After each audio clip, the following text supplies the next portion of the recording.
Good morning. Nope, bumped the desk.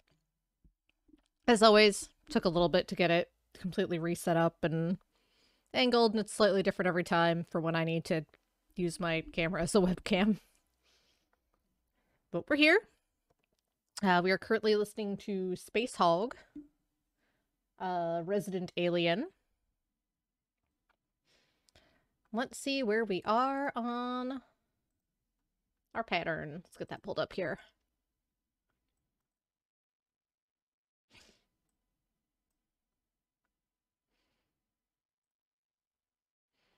We've got a random smattering of CDs prepared for today as usual. Man, the setup feels more claustrophobic than usual. No, whatever.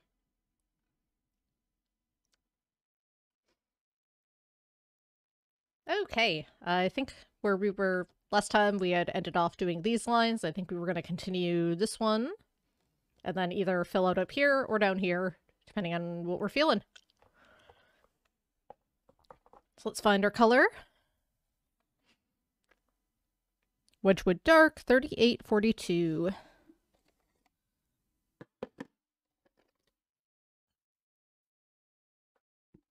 $38.42.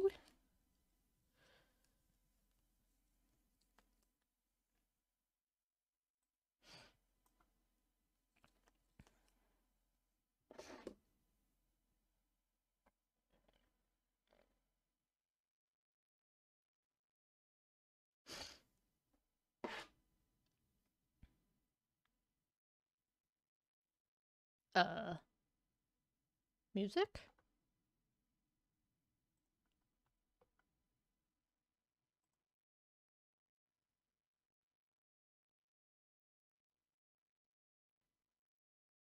Huh. One sec. We're gonna have weird tech issues we've never had before, apparently.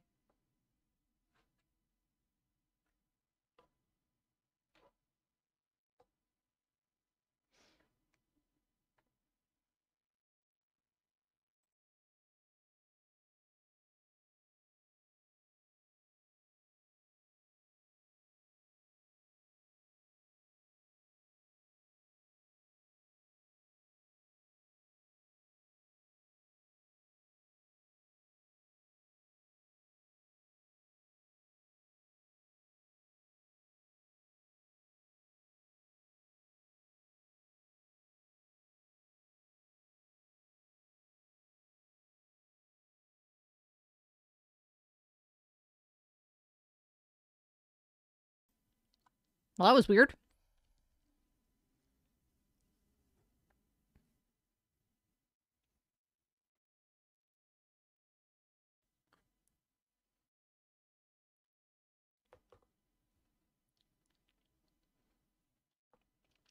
Could be any number of things, including that my cheap external optical drive just might be dying, even though it's not that old and it hasn't been used all that much.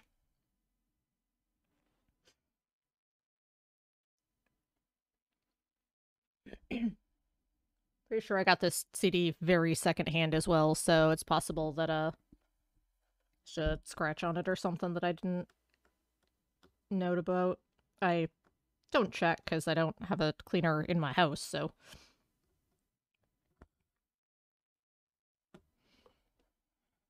I mean, I take care of my albums, but if I get them secondhand, there's no knowing.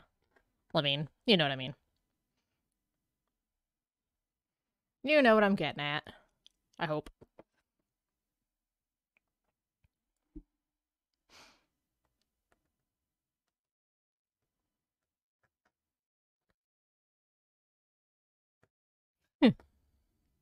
I think so, yeah. I'll take it. Morning? Yep.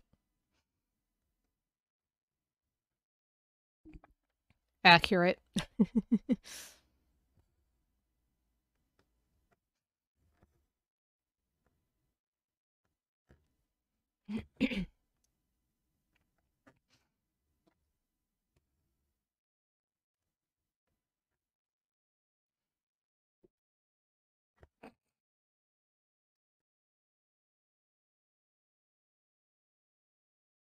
I don't know. Do you know anything in the morning? Only you can answer that, I think. Why are we so washed out?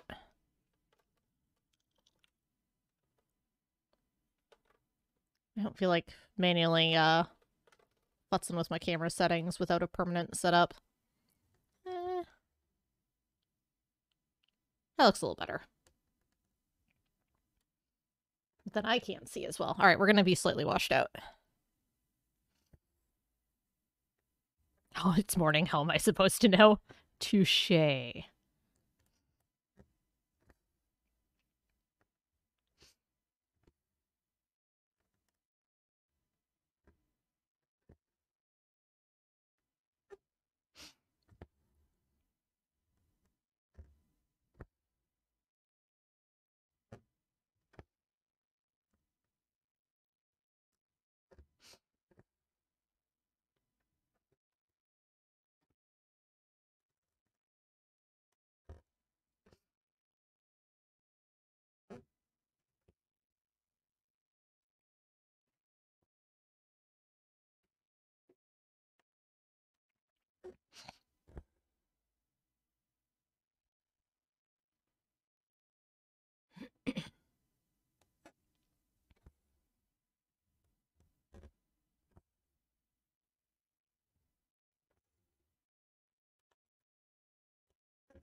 I'm decidedly not awake yet either.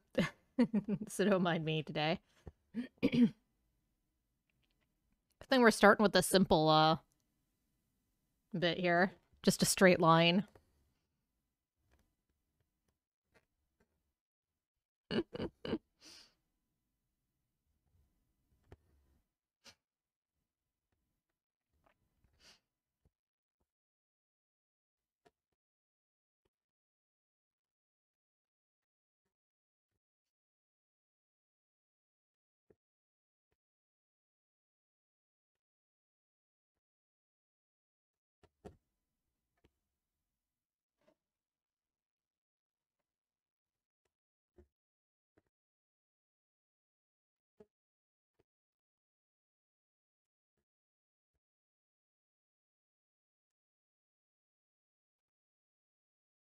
Yeah, I went to go look at the controller you've been wanting. Yep, yep.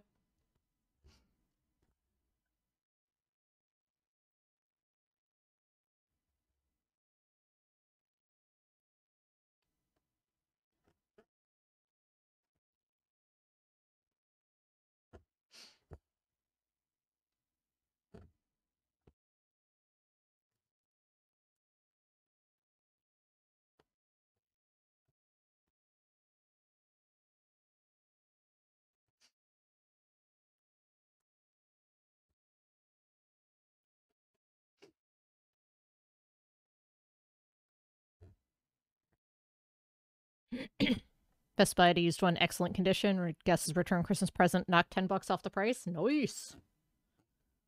That's awesome. Bonus. Yeah, it was probably basically just open box. Open box that maybe the box got destroyed or something. They couldn't just sell it as new or as open box. Or someone tried it once and didn't care for it. That's awesome, though.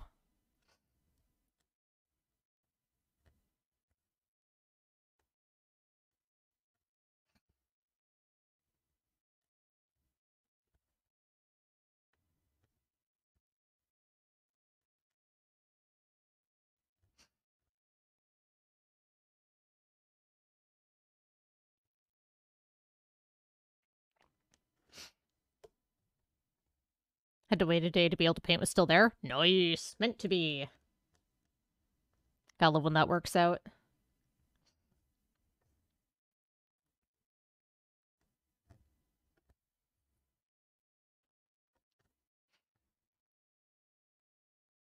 Aw.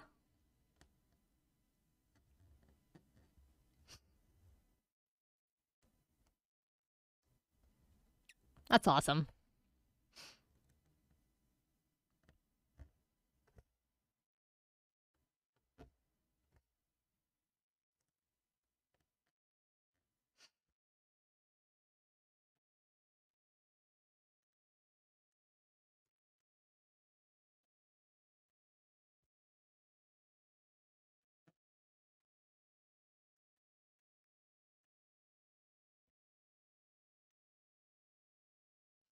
Oh, nice. Gotta love getting recommendations on stuff. Ooh. I'm the type of person who just turns off all vibration on controllers immediately.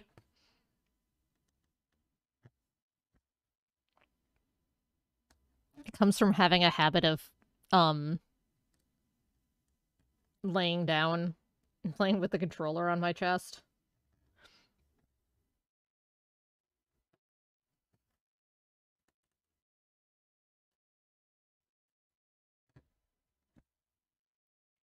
So I've gotten so used to not having it on that I just turn it off immediately.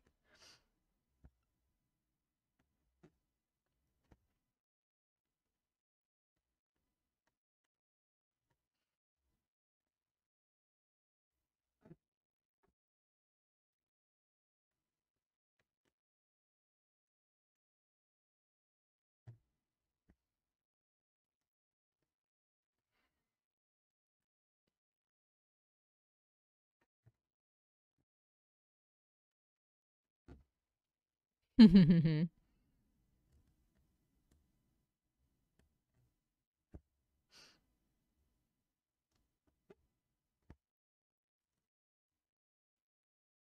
I got my Switch, I had anticipated the budget for picking up the system, and it was not far after Christmas, and Dad had given me some cash.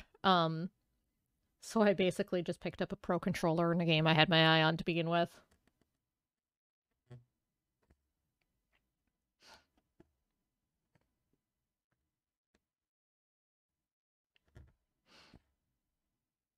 It was first party and convenient, so I just went with that one.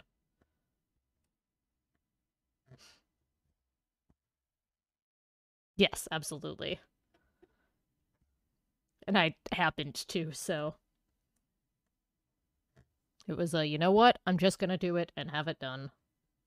Because I knew I was going to be playing with it docked for streaming, so I knew I was going to need some sort of controller, so.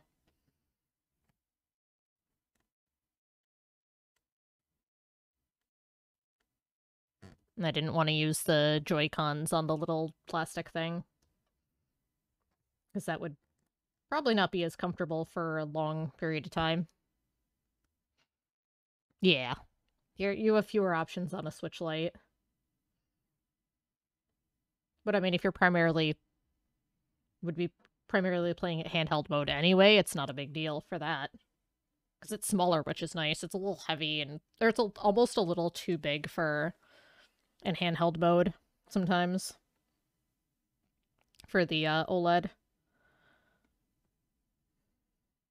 If I'm playing in bed, I don't exactly want to, like, prop it up somewhere on the bed and use the controller.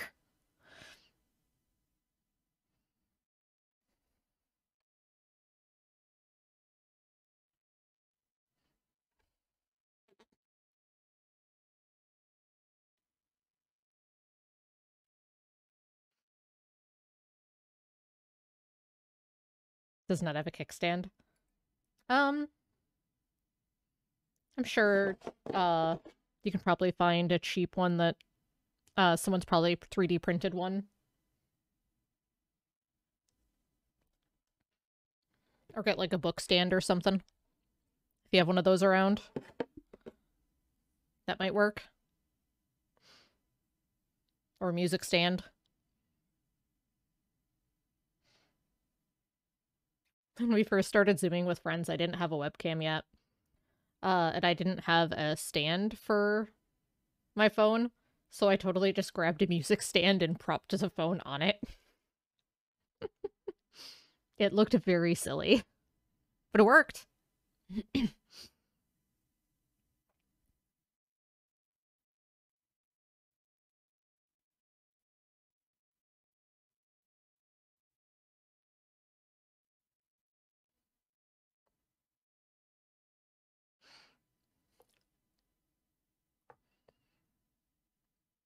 Oh, yeah.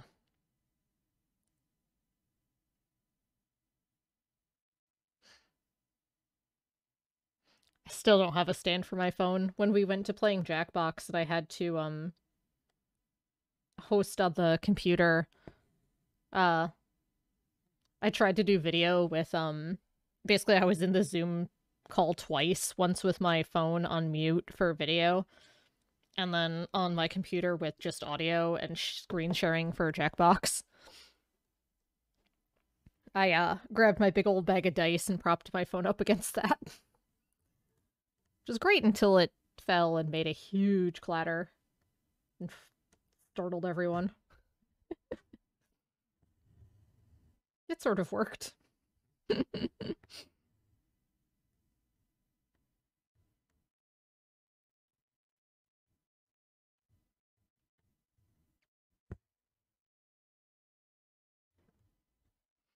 As you know, I'm the absolute queen of I will find something to make it work.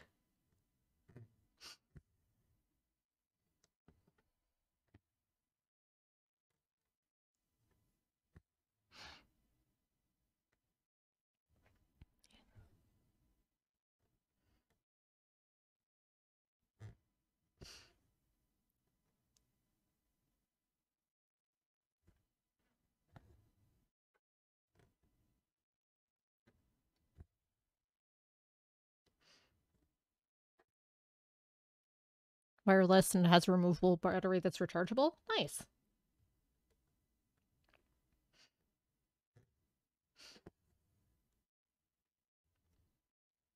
Convenient.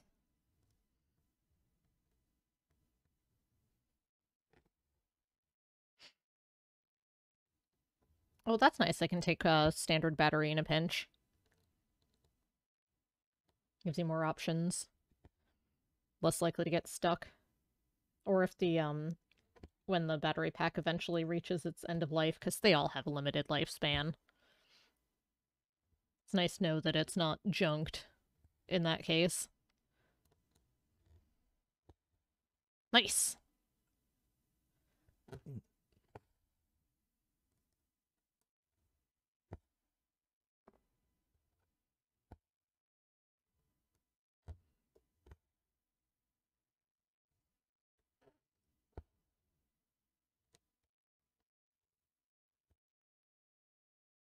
Well, I hope it works out well for you once you play your games without it hurting your hands. Because that's no bueno.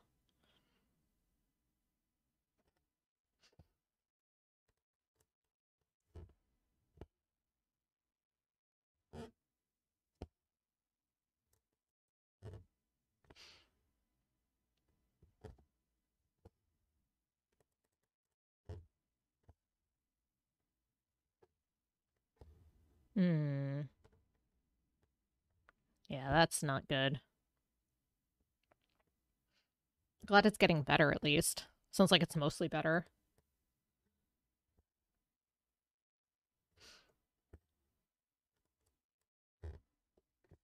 Mm-hmm.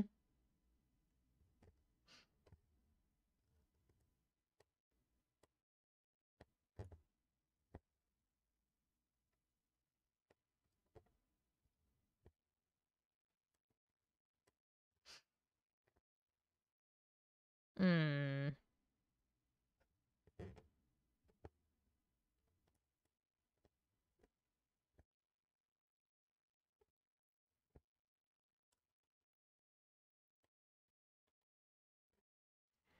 Well, you know you got people you can contact if you need help with anything. Neener, neener, your friends love you.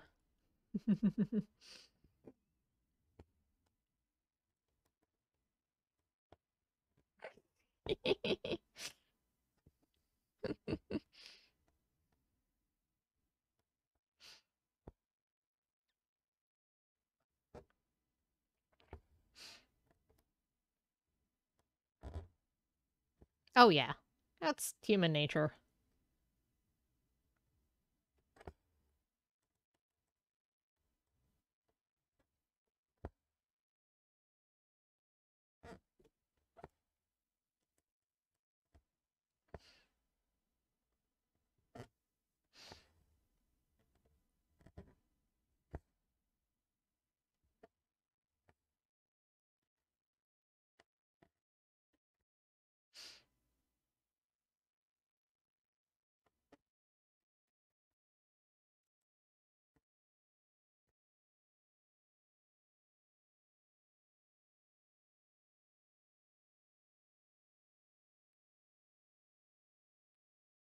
Wanting to help people is also human nature, so never feel bad if you do need to ask.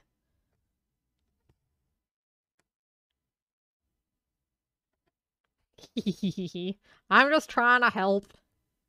Trying to help with the brain logics, too. Because I know how it is. Sometimes you can throw logic at the unreasonable brain part enough. Not always, but I gotta try. Alright, we got our blue line down there, so let's get this anchored and see what we want to do next.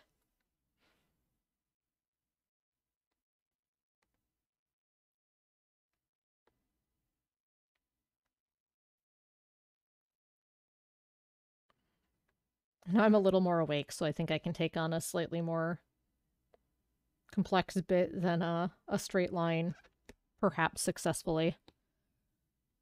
Time will tell on that one.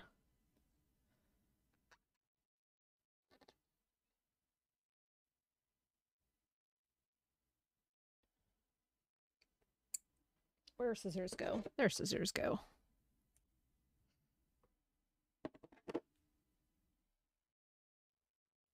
I'm warring with you, sure, and I believe in you. Yep. Big mood.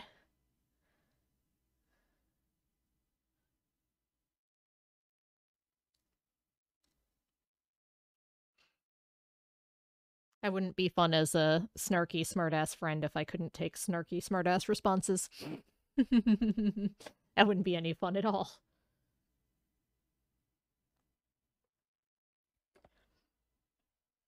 I can appreciate a good jab at my expense. Sometimes I beat people to it. Which is also a lot of fun.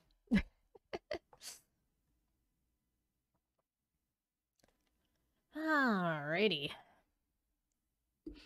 So let's see.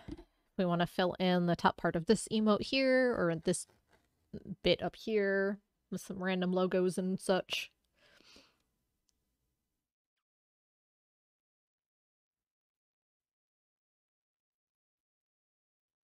I think I want to start filling in this tree here. That looks fun. And kind of fill in the black around it then.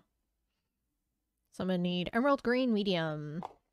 911. There we go. What colors are we looking at? Green.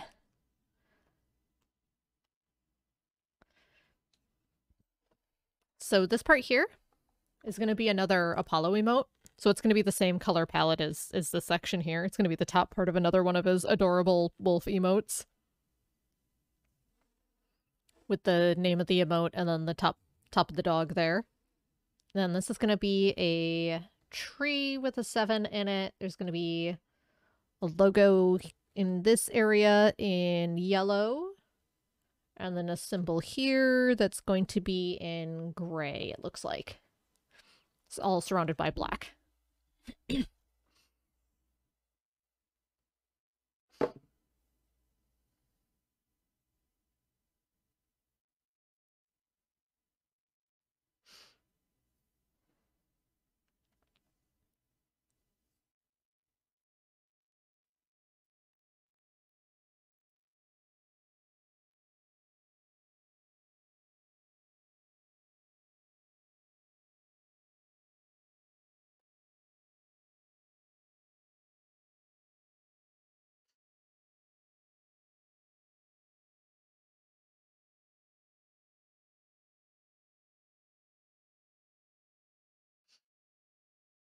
And I haven't heard this band on the radio in a number of years.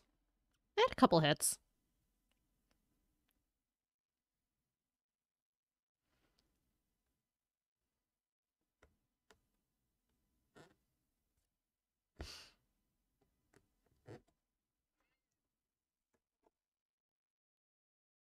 Nice.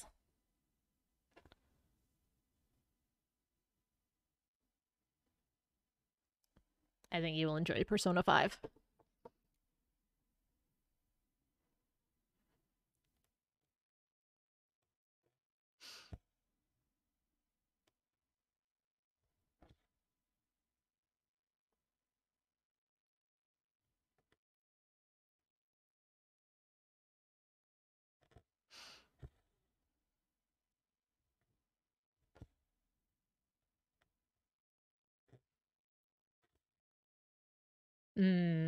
Yeah.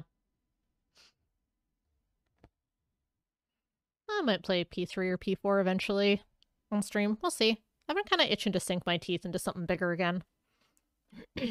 Although, I did just pick up on sale on Steam Subnautica and the standalone sequel. That seems like a fun one to stream. Creepy underwater exploration and base building. I've seen a couple playthroughs of it, but it's been a while, and that's going to be different than actually playing it through myself anyway, so I think that might be a fun one to stream.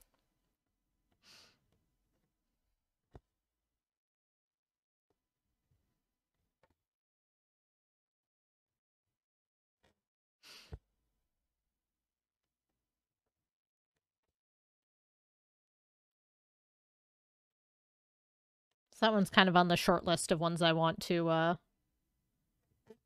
get to. That makes sense.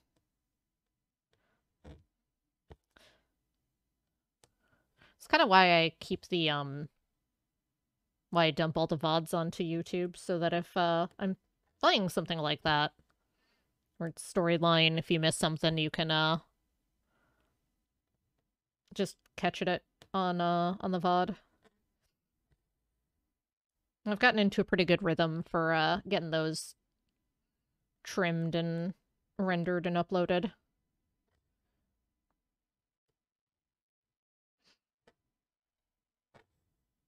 Channel's been picking up slightly. I think that's mainly thanks to Slice and Dice. Up to like 63 YouTube subscriptions. I've been having some people comment. That's been fun.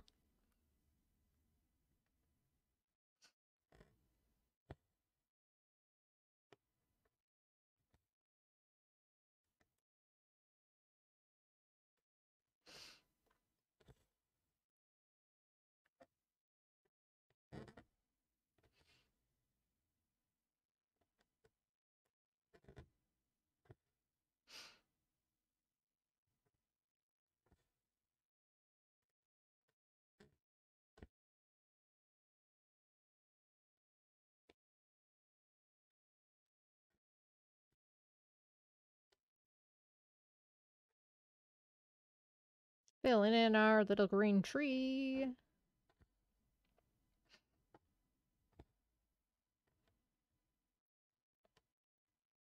Which when this strand runs out, I might stop before going down the other side of the tree. They're all happy trees.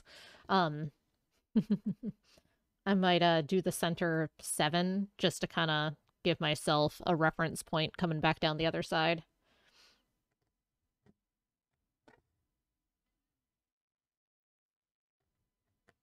Because I've got reference off of the black here, which is nice.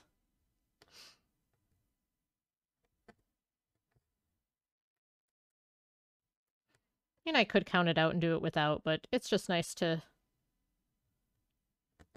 have a few checks already.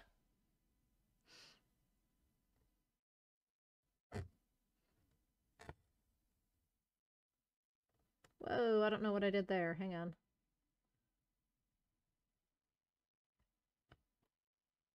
Oh no, that's correct. It just stacked weird and looked like a continuous stitch. No, we're good. No, I haven't been using Pattern Keeper. I just straight up have the PDF up on my monitor. I have such a jank setup. It's great. It works.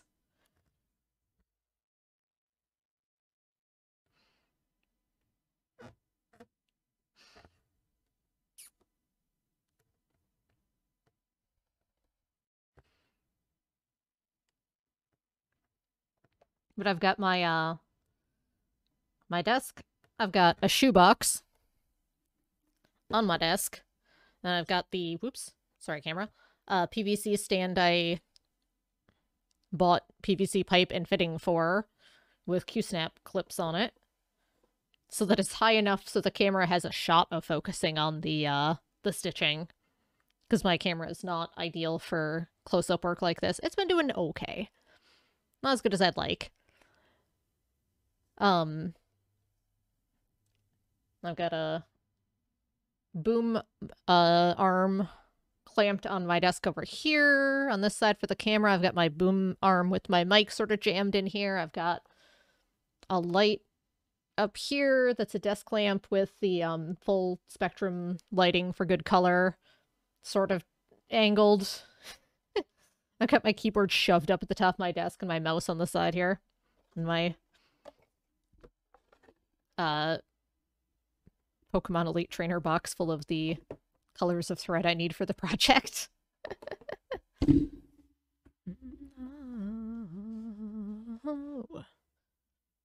I've got myself crammed in the middle of it with headphones. At least I have two monitors, so I've got my stream stuff up and my pattern up on my primary monitor, so I'm looking at the pattern right above my piece, which is nice. And the other monitor has my OBS and chat.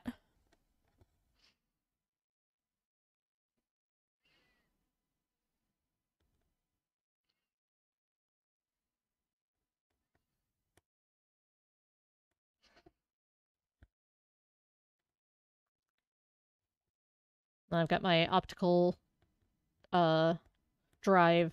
I have an external plugged in and sitting on top of the computer with running a CD.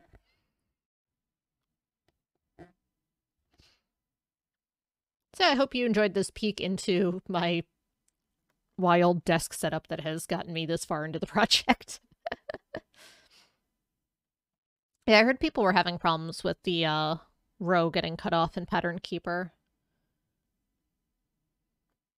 I haven't used any of those apps. I usually don't do anything this big or complex, to be perfectly honest. That's what we got done here. Usually I do, like, little sprites.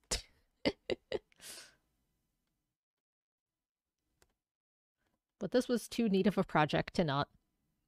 Hope to one day have a second monitor, kept for current one vertical. Nice. Well, if I ever have a bigger desk and can get a bigger second monitor, or if I ever find myself with an extra monitor, I'll hook you up.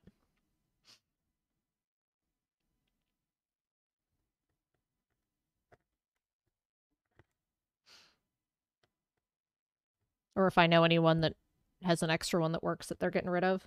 Because that happens sometimes.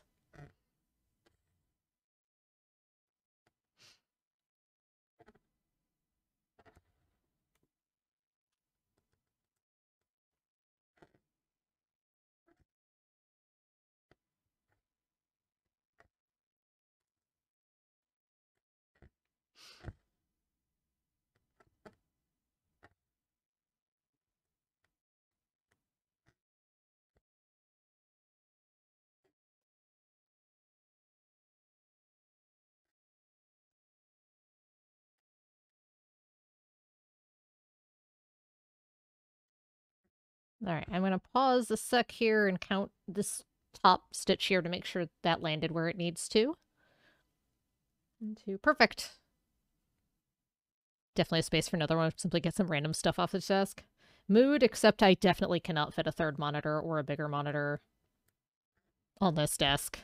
I am using all the real estate that is useful, and then the rest of it has stuff, because I'm me.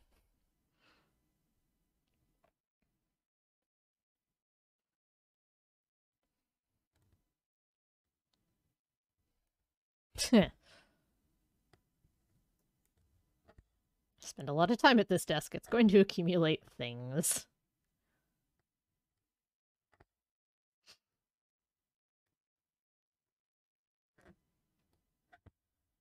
Huh. Hey, it's not on the floor that way.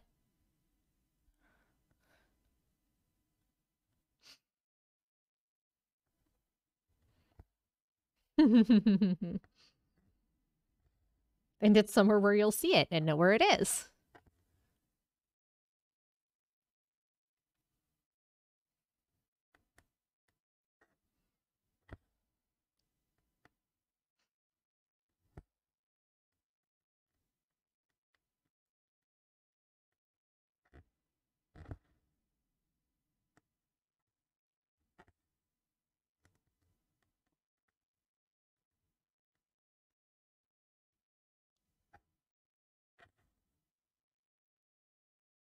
Mm-hmm.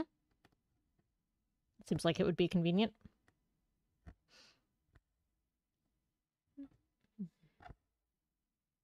Well, that's weird. Desk's lock in the back, or desk drawer's lock in the back? That's bizarre.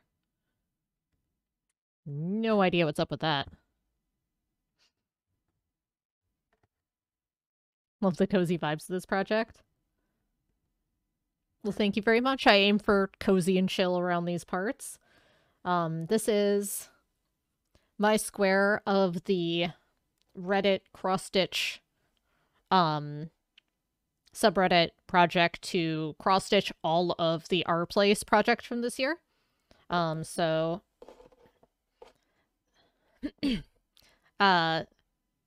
yes, thank you, KDM. So it was chunked up into 100 by 100 squares. And this is my 100 by 100 chunk of it. I'm actually getting pretty far on it. You can see all the stuff I've gotten done. This is the bottom edge of the project. So I've got this bit here, and then this strip down the side here. So I'm basically stitching it page by page. Because the pattern software outputs it to pages. So that's how I've been handling it. Been working on this for quite some time. Did all of this of my square has been streamed. I have all of the previous VODs up on YouTube, without music though. You're awesome, thank you. But when this project is done, I am going to keep up the Monday morning stitching and music though, because it's been really nice. I've got some patterns I've designed and some that I want to design that I'm going to go ahead and probably stitch some of those, because some of them I designed because I want to stitch it and have it in my house. Some of them are just shit posting in cross-stitch form, you know. But yeah, I do cross-stitching every Monday morning here, 11 a.m. Central to 2 p.m. Central. And then I play video games on Tuesdays and Thursdays, starting at 6 o'clock p.m. Central. Right now, it's been alternating Slice and Dice and Stacklands, but those will rotate. I variety stream, but I stick to my schedule pretty well. Me with voice acting sometimes. Yeah, we need to Don't Starve together again. That was too much fun. Really want to get into cross-stitch beginner projects. Seem daunting. Do crochet and diamond painting. Yeah. I actually am planning on doing some, like, designing a pretty simple pattern and doing a learn to cross-stitch. If you want, I can do sort of a how-to right now. I have done them on the fly about 4 times throughout this project. If you've done diamond painting, it's just as easy as that. You can actually find cross-stitch patterns that are stamped onto the canvas. So it's, like that. Otherwise, you get them in a pattern. You do crochet. It's a different sort of pattern. It's not usually written out, but if you've done the ones where it kind of shows you the, like, actual stitching and everything, it's kind of like that. These are water-soluble. So when you wash and iron the project at the end, the color work patterns. Yes, thank you. Excuse me. This is just a water-soluble marker that I mark the corners of each 10 by 10 square, because the cross-stitch pattern software will put... Hang on, I have part of this pattern printed somewhere. It's on the floor because the cat's been enjoying laying on it, and I've been using the digital one anyway. One sec.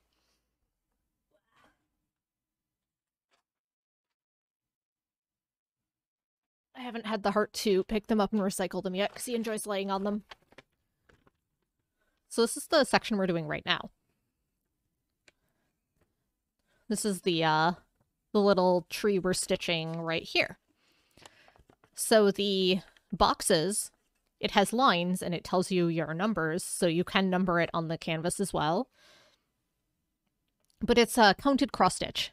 So you're basically just going from, you can just do it a square at a time if that's easier too. To start in like a corner. A lot of times people will say to start in the middle. so that you start in the middle of your canvas, so that you know you'll have enough space, because you want to have some edge in case you want to finish it. Yeah, if you do diamond painting, you can do cross stitch. Absolutely. They're both just coloring. You're just filling in the spots. You can see the different symbols represent different colors. This one has a lot more colors than you'll see in, like, beginner projects. I have 31 of the possible 32 colors from our place. You can see it's got the symbol. The DMC is the color thread. DMC is pretty much the standard for cross-stitch thread. They have very well standardized dye colors. The name, and then how many stitches of it, so you know how much you need.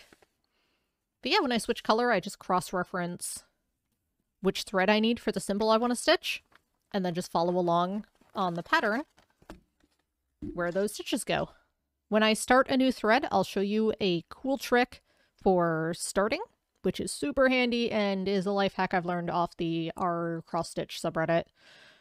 That's helped a lot for cleaner starts. Also, definitely feel free to hop into our cross-stitch. They're super, super friendly and supportive. It's great. One moment, I'm going to change the music, and then we will continue the how to cross-stitch. Like I said, I will absolutely just go through the whole thing on the fly if anyone shows interest. That's part of why I'm doing this. That was Space Hog, Resident Alien.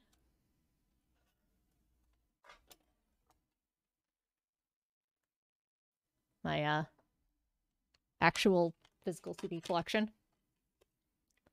So let me listen to my dad rock on my dad format. Let's continue being kind of chill here. Grab Vest, Music for People.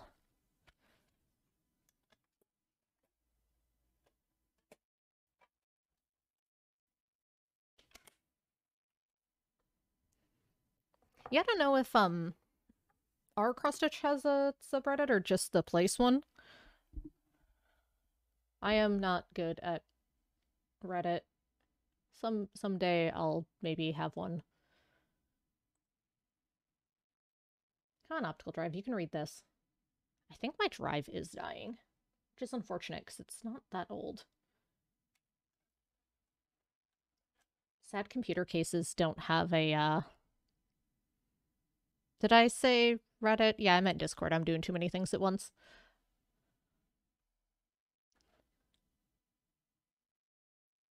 Computer cases don't have a bay for optical drives anymore, so I had to get an external CD one, and this one's been a little finicky.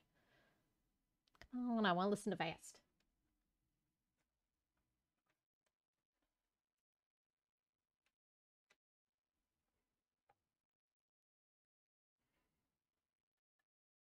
Aw, thank you.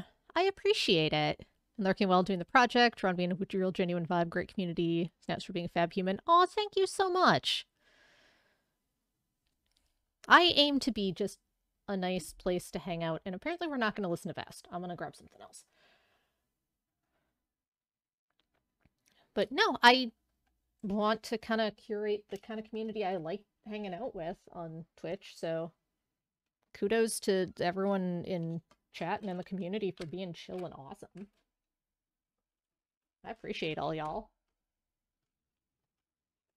Alright, let's try this Enigma CD and see if the drive wants to read that. I don't think the fast disk is scratched or anything. It's gotta be this drive.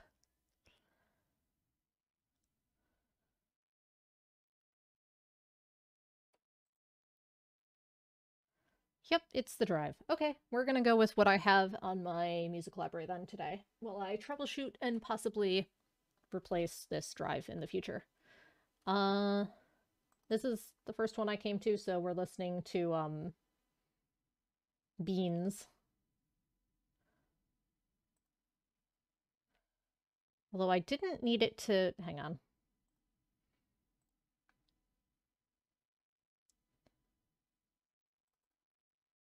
How do I clear the playlist? There we go. It decided to put everything Beans forward from my library. There we go. This is Beans all together now.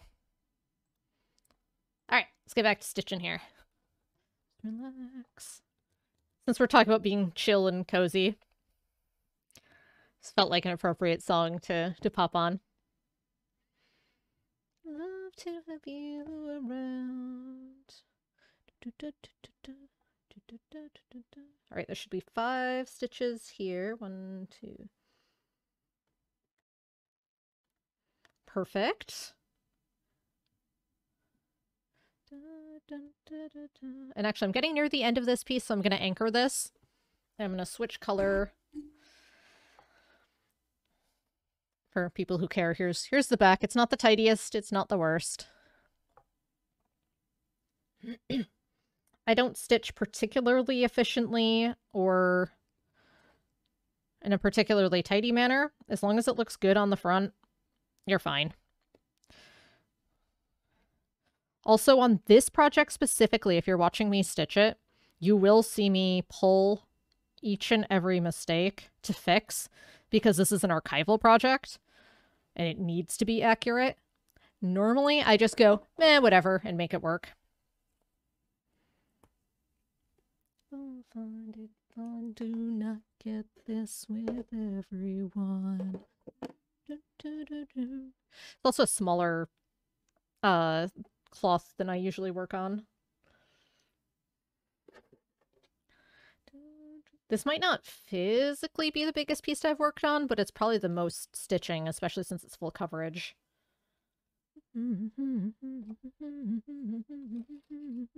Alright, let's get some white in there. Lefty, it's been a learning experience with crochet and knitting. Ooh. At least there's a lot of resources out there for videos and stuff, so you can find someone who works the same way you do, so you can make it work. One thing that's nice is cross-stitch, it shouldn't matter which way you do. The biggest thing is just, I tell people the easiest way to have a tidy-looking piece is that you always stitch in the same direction. If you don't, it's not a big deal either. But it will make it tidier. I don't know how much it'll show up, but I always do my first stitch this way and my second stitch this way, so the same second thread is always going in the same direction. It makes it look a lot more uniform. And that's one of those things that it doesn't matter which hand you use or which direction you go, but if you figure out which one feels natural to you and you do that every time, it will make it look a lot nicer. Also, use a tapestry needle, not a sewing needle. These are very blunt, so you can see I'm stabbing my finger with it, because you are trying to go into the holes of the fabric, not through the fabric weave itself. So if you have a blunt needle, it's easier to get it in the holes and not through the fabric. So your stitches look more uniform that way. If you have questions, just ask.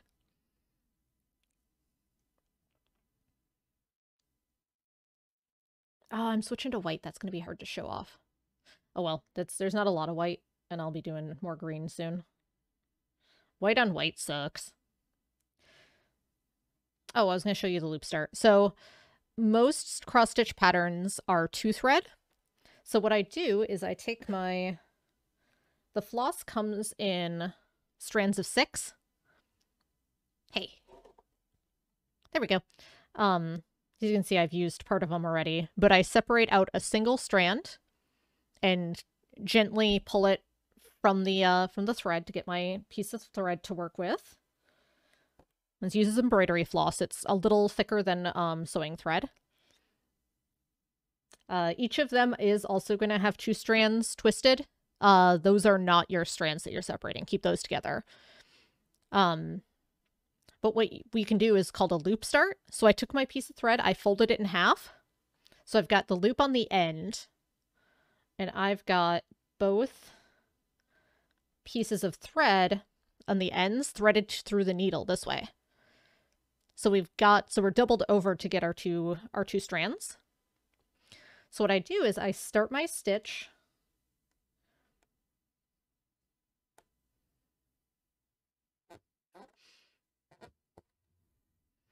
go up and over. Don't pull it all the way through, because then I'm going to flip over the piece. I don't know how well this is going to show. Oh, I can do it over here. So I've got the end that I pulled through, the very end is a loop because we folded it over. What I'm going to do is I'm going to put my needle through the loop and gently pull it taut. So that anchors your thread nicely. You can see I'm pulling on it and it's going to stay taut without having a tail that you need to try to knot or bury. So it makes it a lot cleaner and a lot easier to work with that way. When I finish, as you may have seen, I'll go over it when I finish this one, is I run the needle under a couple stitches that I've done, usually the same color, in case I need to pull something up. I do it twice, and then the second time I do kind of a little knot, pulling the needle through the second loop, and then I can trim safely and it'll stay taut. I know a lot of people use what's called a pin stitch for starting and stopping. I haven't experimented with that yet, and I'm not going to experiment on this project. I'm just going to keep doing as I usually do for this one. But basically, you're just stitching tiny X's using the holes in the fabric.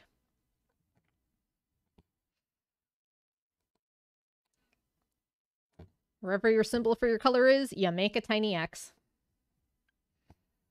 And that's honestly basically it. Just project 100% love with 18 count. Coverage better, so much better than 14. It's a little small for me. And I tend to do, like, Pokemon sprites and stuff. That's a smaller thing, so it being on 14 gives the project a little more size. I do Pokemon and basically mount them on scrapbooking paper that looks nice as a almost as a mat and put them in tiny frames and sell them at conventions. Because I just stitch them for fun.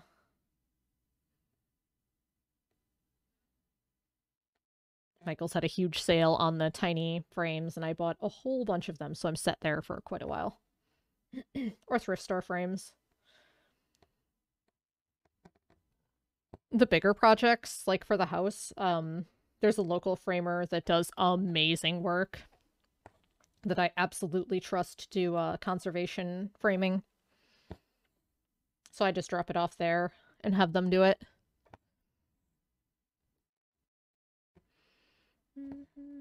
Tiny art as palette cleansers between bigger projects. Yeah, that's common. I don't do that many bigger projects. I did, Janlin Water Dragon. That took a little while. If you're an R cross-stitch, you might have seen progress on that one. It's done. I still haven't gotten around to washing and ironing it, because, yeah. Well, we'll get there. Hopefully the marker washes out nicely after, like, a year and a half. We'll find out. It's a test. We'll figure it out otherwise. But it's been sitting just on the mantle. It's probably dusty. Oh well. At this point, I figure when I wash and iron this one, I'll do that one too.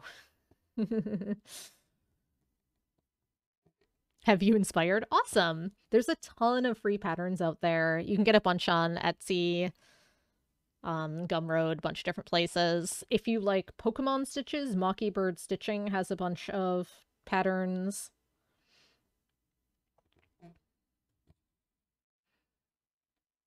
And like I said, if you need recommendations, advice, anyone to just bounce ideas off of, the R cross-stitch subreddit is fantastic. DMC does have some decent free patterns. They're just on their website. And if you like nerdy shenanigans, I have a Gumroad. It's only got a few patterns up. I recently got I got my hands on the DMC color book. But I got the one with the thread samples. So I went through my old patterns and went through and redid the colors now that I have the actual thread samples. I have mostly King Giz patterns up at the moment, and a Bender head that says Stay Fresh Cheese Bags. Those are all available for free, because I don't want to charge for fandom stuff. It's on Gumroad, because I can say that the recommended price is 0, and if anyone wants to put anything towards it, they can, but it's absolutely not required.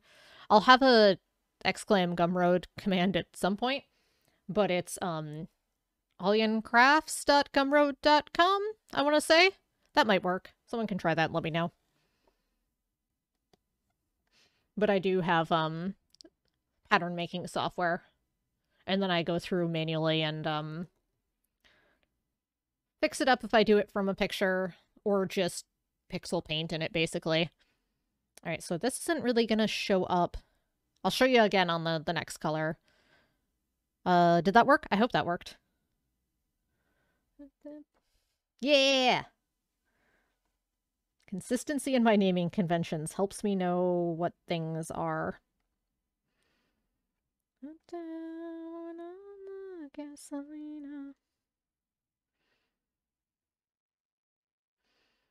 Mr. Speedster.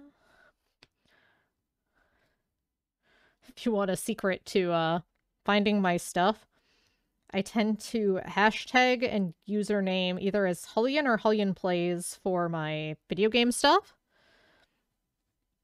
Yeah, Gumroad search isn't very good. And Hulyen Crafts for my cross-stitch stuff. And other crafting nonsense. The Gumroad shop is barely set up. I just got it set up. I had been doing sort of a collaborative thing with a friend, and we both kind of fell off of it, so I just set up my own. It's getting there.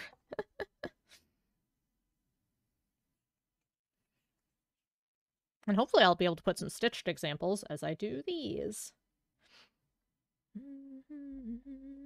And if you ever download any of the patterns and have any feedback on them, please let me know. That would be great. I plan on, like, stitching some of them on stream.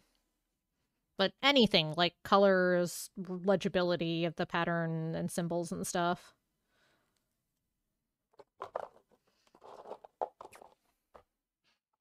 Because it doesn't take much for me to go in and make changes and re-export it.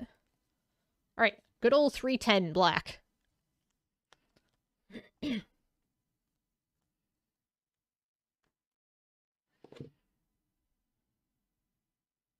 Got some flower patterns I used to have up that I don't know if are gonna... I might just redo those from scratch because I have some nice flower photography I've done.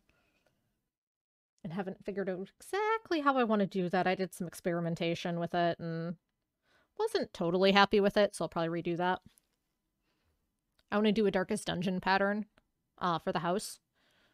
That's in a nice font that says, overconfidence is a slow and insidious... Or remind yourself, overconfidence is a slow and insidious killer. With, like, a nice border. And probably a, Darkest Dungeon torch. That I'll probably just make from scratch. Yes, the best quote. But I'm absolutely going to get that framed and hang it up in the house. It's an important reminder.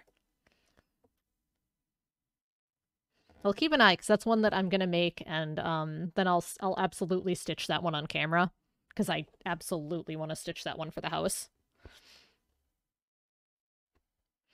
The problem is I do a lot of cross-stitch that's fun, like the Pokemon sprites, but I don't have room or desire to have them all over my house. So being able to put them in cheap frames and sell them means that I can keep making more and not have to have them in my house. It's great. Because I just stitch for fun as well. I mean, I haven't been working on anything other than this. Like, in downtime. Because I've got so much of my setup in this project. But that's fine. Honestly, stitching this has helped so much get this project done. I know a lot of people are finishing up their squares, and I'm not quite there yet. But I've been making about 3 hours of progress almost every week. And it's been a fun way to promote the project a bit, too. And it just seemed appropriate for a collaborative art project on the internet to stream doing all of my square, since I've already got a streaming setup. What percentage are you finished? Oh, I have no idea. I literally just have the PDF. I've finished... Hey, Meow. How's it going? Welcome on in. A good percentage. Yeah, I've done the 2 full pages. I did one of the bottom partial pages. I'm working on the second bottom partial page. And then I have the... What up, Penance? KDM, if you want to throw a shout out to Penance, I would appreciate it. I've just got the, like, this page and this page, like, part of it. Just got back a long day in the scary outdoors.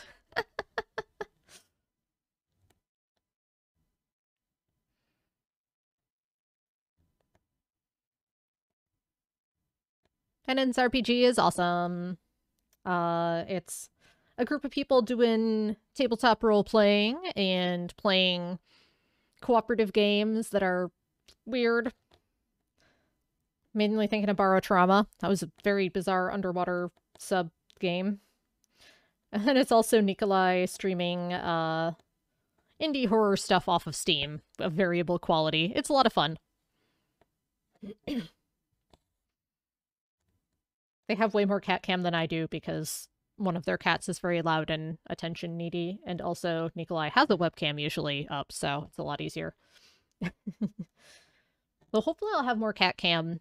I've discovered that the mount I have for the camera, because I only have one camera, for the stitching, if I swivel it and just swap the settings a bit to not be so zoomed in and autofocus, I've put a Chewy box on the end table that's by the computer, and if they're sleeping there, I can kind of swing around the camera and just have cat cam that way.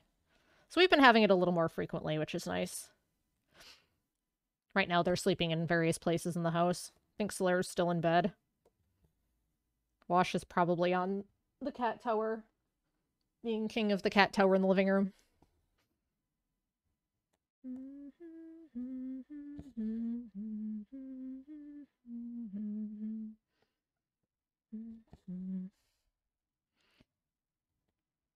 But yeah, as you can see, I'm just doing cross and stitches. You can take it a stitch at a time. You can do a row going in one direction and then go back across in the other direction. I kind of flex based on what feels natural to me at the time. And like I said, since this is archival and I cannot make mistakes on it, I do a lot more frequent thread stitching as I fill in spots and have more baseline to go off of, so I don't have to constantly count every single stitch off of the square.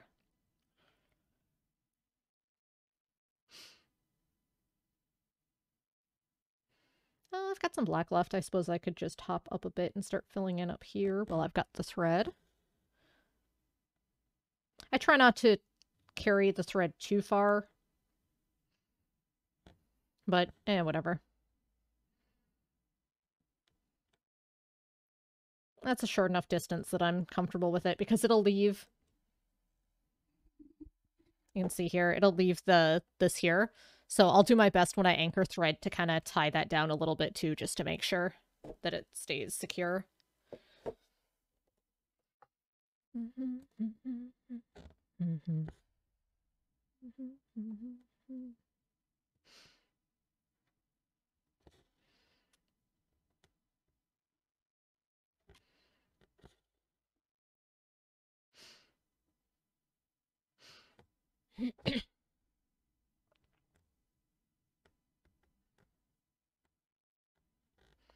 And anyone who's been around quite a bit for Cross Stitch Monday, you're going to hear some repeats definitely today on music.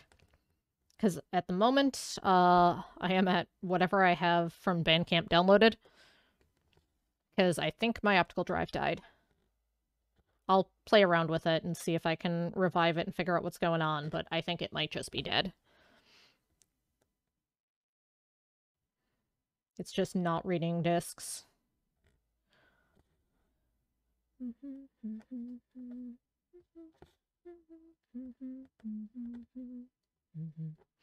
Make sure this is just all black. Yep, excellent.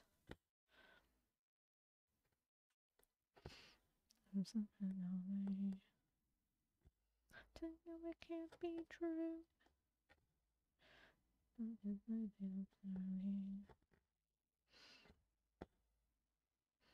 Can't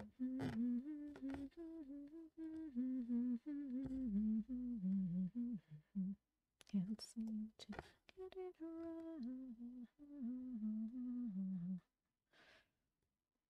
To get it right. Up at night.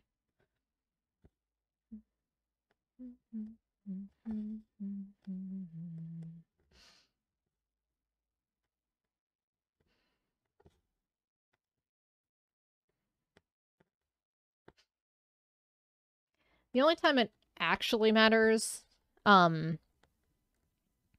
you're doing your stitches, if it's individually or doing them in a row like this, or mixing up which hole you're going in as long as it's going the same direction. The only time it makes a difference is if you're working with variegated thread, where it changes color throughout the thread.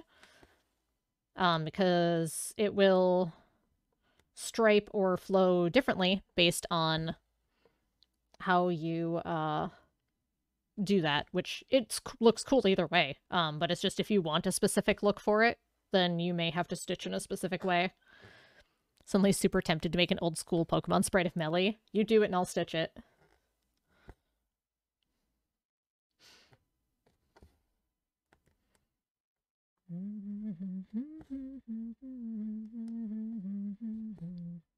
Sometimes I feel like I'm on repeat every other day. Now the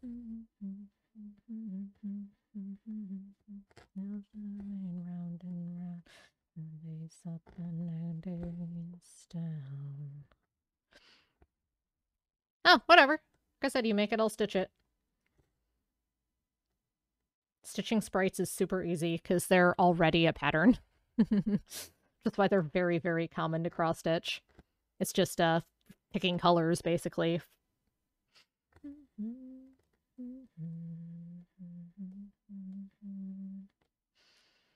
It's just a vicious cycle. Repeat routine again. Also, one thing that's nice is I have, over the years, accumulated some nice pixelated, like, 8-bit fonts from various places. Those work real well for doing cross-stitch text. I've also got a whole shelf on my bookshelves of patterns that have, like, I have books of cross-stitch alphabets. When I did the Live, Laugh, Murder of the Universe and Live, Laugh, Vomit,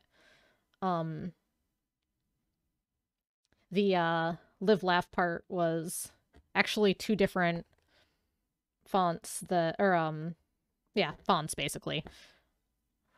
From, I think, 2 different cross-stitch books that I wanted the L, and then the rest of it is a different one that I just basically replicated pixel by pixel in the pattern software.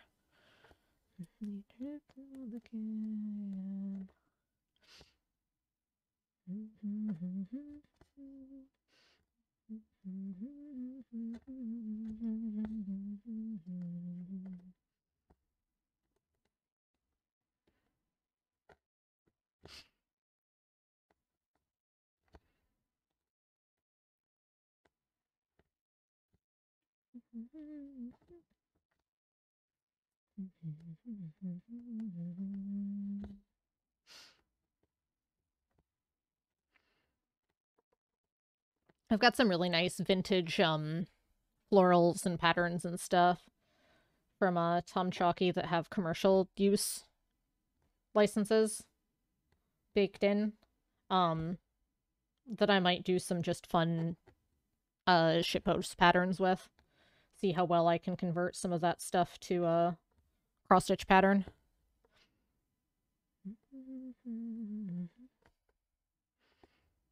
Nice. But I cut my teeth on MS Paint back in the day, so doing pixel editing is not a foreign thing for me, so that helps a lot when doing pattern making.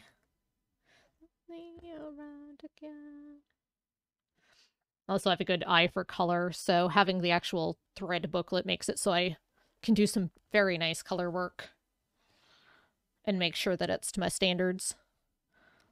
Alright, so now anchoring. I just run the needle under some of the stitches I've done of this color. Sorry, my hand's kind of in the way. Pull it through once. There's different ways to do it. This is just the way that I've done for a long time.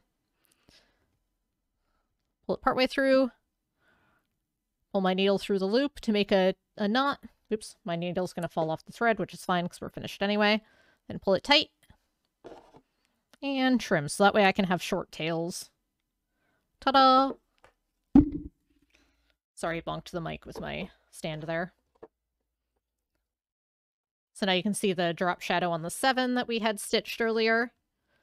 And then filled in some more of the black here. Now I'm going to grab the other green and start filling this in. Like I said, color hopping more than I normally would, just to help me keep my place.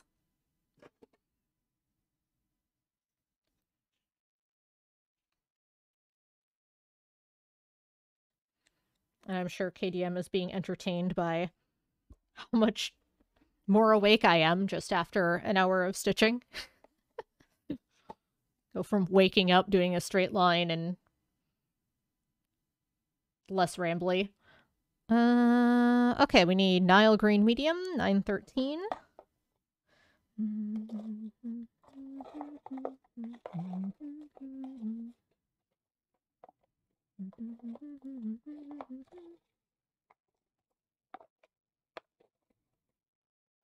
Oh, it better be in here somewhere.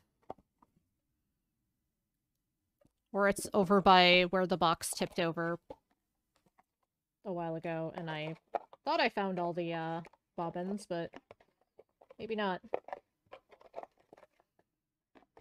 That's the bad part about having all my floss just in a box. Hold tight. I'm gonna go investigate over by where the whole box of floss tipped over and see if I can find 913. One sec.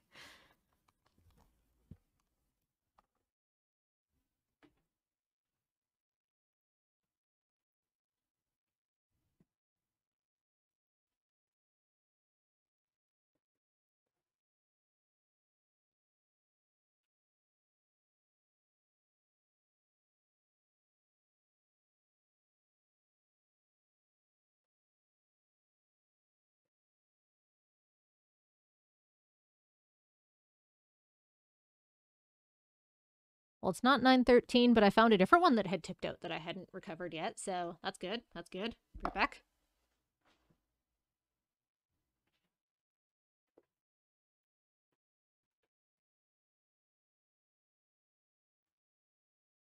Ta-da! It tipped into a box of computer bits and cables. And I thought I found all of them, but apparently I hadn't, so...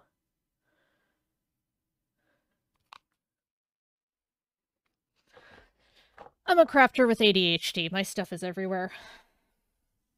So when a box tips, it can go into all sorts of places. They're just hanging out in the office, because I covered this. I try to keep it under control to some degree, but... I also get the object permanence issue, where if I don't see it, it doesn't exist. So I have the tendency to kind of pile things so I can see them, so I remember them and find them.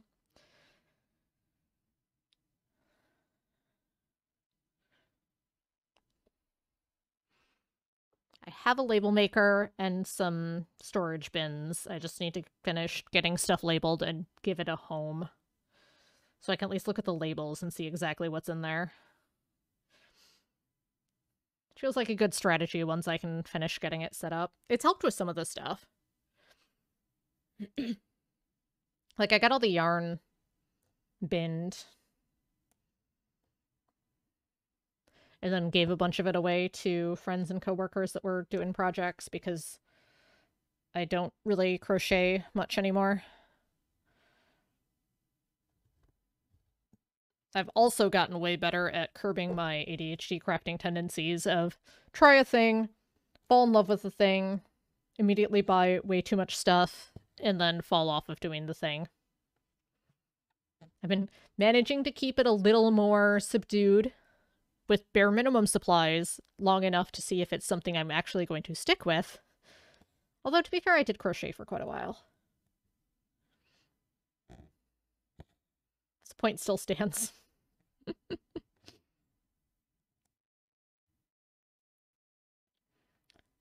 It's easier to get rid of stuff that could potentially be useful if I know someone that can use it right now.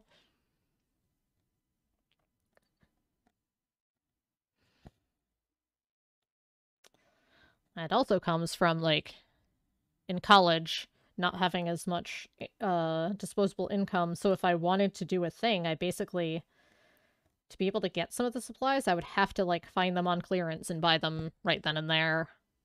Or if it's something I thought I would use so that I'd be able to have it. But now I'm very fortunate to be in a position where if it's something I haven't really used or not used in a while and someone's going to be able to use it, I can just say, here, take the thing. Use the supplies. Have fun. They're yours now. If I need it again in the future, I'll just rebuy it.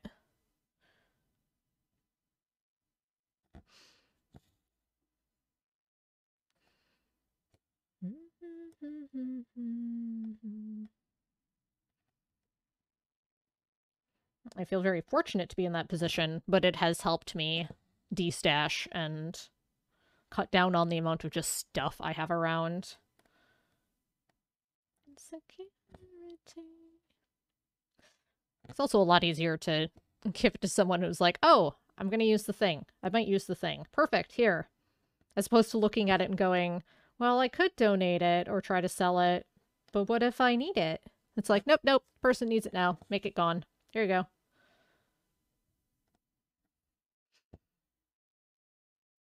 Almost every time it's a case of, I don't want anything for it. It just can't come back to my house.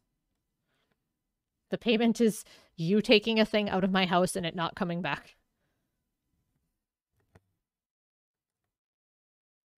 Got rid of an old microwave and a vacuum cleaner that way. My sister-in-law told her to take them. Like, I don't care what you do with them. You can sell them. You can give them to someone else. You can toss them. Use them as much or as little as you want. It just cannot come back to my house. I also don't sell much stuff because that's just a lot of effort and boring setup and stuff. I'd rather just... My time and patience is worth stuff, too. I'd rather just make things go away.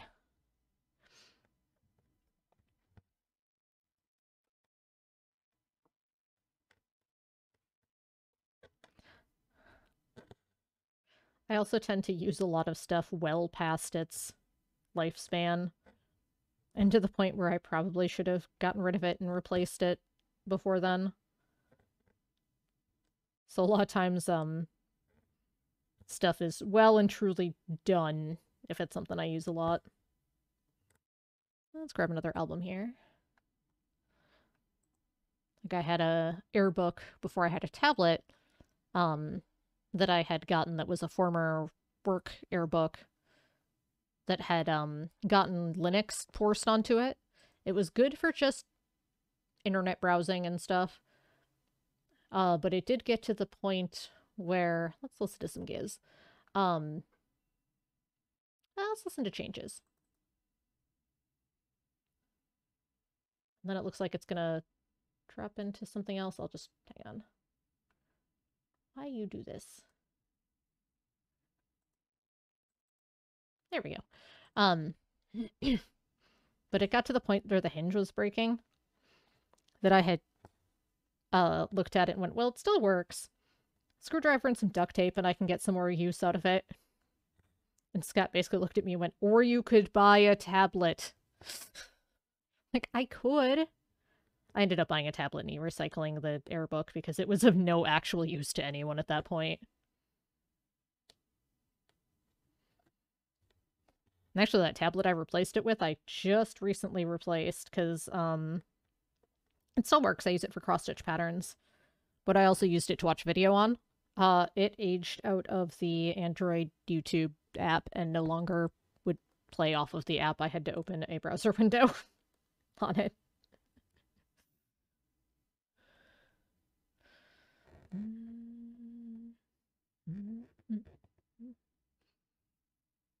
Alright, so I want to be here.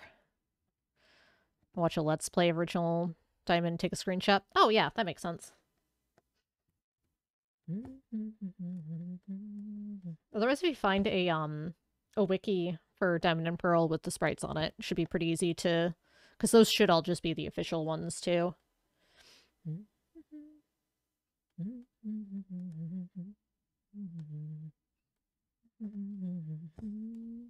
This is King Gizzard and the Lizard Wizard Change. Is one of the 3 albums that came out last October because they're absurd. Oh yeah, Bulbapedia should be a good reference for that. Them or Cerebi.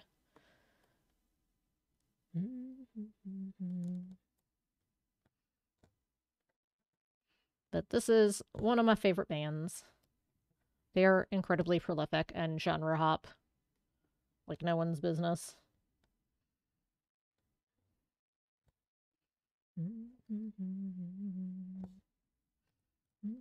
They have a very rabid fan base. It scares me a little sometimes. But it's fun.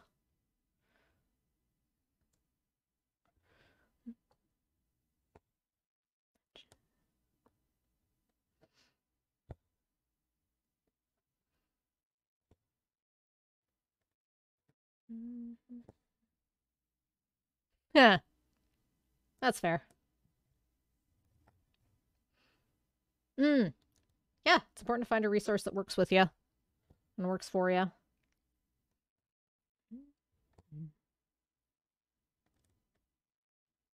I play a little bit of thread chicken with the end of this here. Only 3 stitches left. I should be able to do it and still have enough to anchor. I try not to play thread chicken because my tension gets heavy, or it gets tighter when I'm working with the very end of the thread.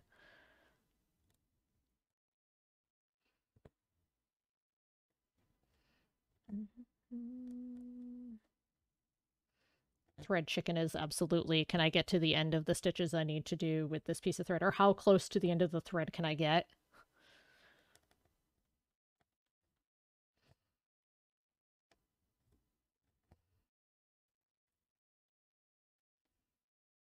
Well, we're gonna pretty handily win this round of thread chicken. There.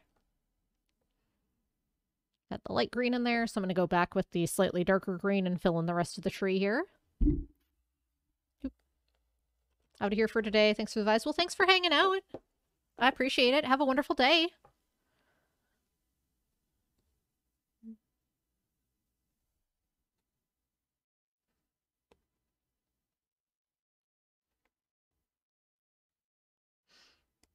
I had a YouTube comment tell me on, I think it was one of the Slice and Dice videos that, they fell asleep after 15 minutes and that it's very calming and they may use the videos for, falling asleep too. Like, I am not offended by that in the slightest.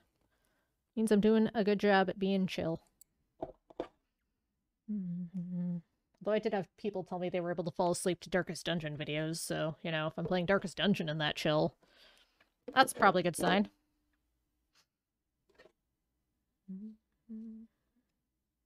Change.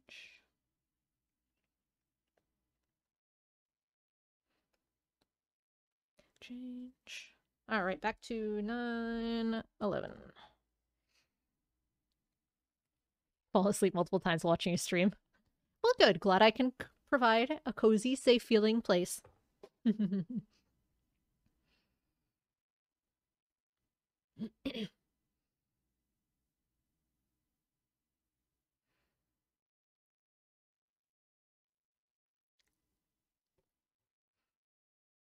So I try to provide and facilitate the sort of place that I tend to like to hang out in, so.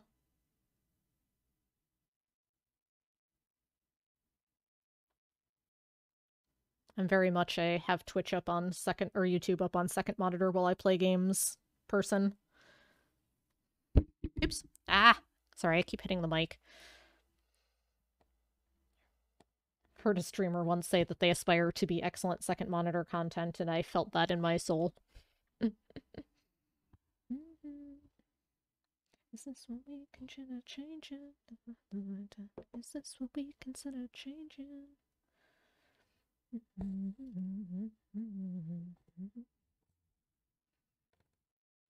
changing? So we consider changing. Is this what we consider changing?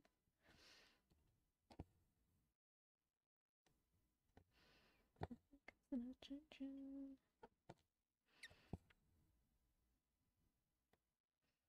So we consider changing.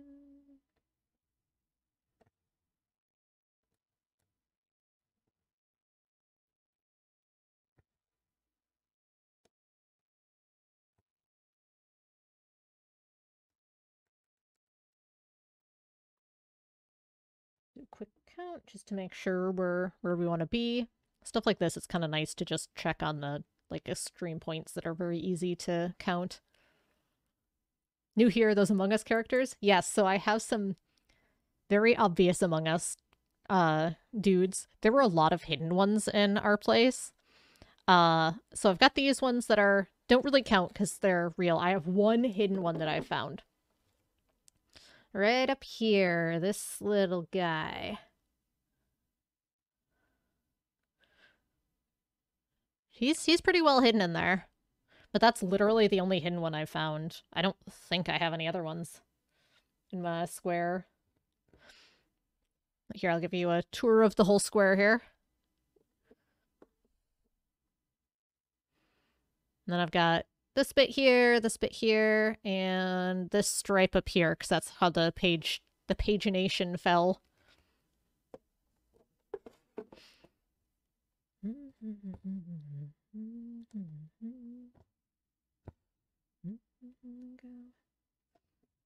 But if you're unfamiliar, this is my square of the... Oh, yep, I was going to say, what's the pattern? So Reddit, on April Fool's Day of the previous year, for the second time, did what was called Our Place.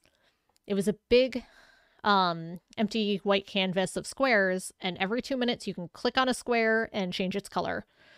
And so a lot of the subreddits and communities came together to make art. And it went over the course of a few days, so it was really interesting, like, collaborations and negotiations and hostile takeover of other spaces.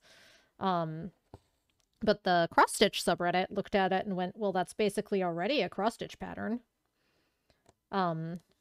So a couple people got together and, like, put it into 100 by 100 chunks for the squares. Picked colors for the thread to analog to the colors on the canvas, and took volunteers to stitch it. Ultimately, as they get done, they're going to have them shipped to people who are going to assemble it. I don't know what the current end plan is. I know at one point they were looking into trying to find like a museum of like pop culture sort of stuff that might be able to display it because it's going to be huge. But yeah, that's what I'm working on. It's a very cool project, and I was part of Our Place while it was going on, so it felt pretty natural to sign up and stitch it. And it felt natural to stream it. I hadn't streamed cross-stitching or crafting before this. I usually do video game. But it made me kind of figure out how to get a setup that would work for stitching. And so it has been on the schedule. Once a week on Monday mornings, I listen to music and cross-stitch and hang out. On Tuesdays and Thursdays, I play video games, usually indie stuff.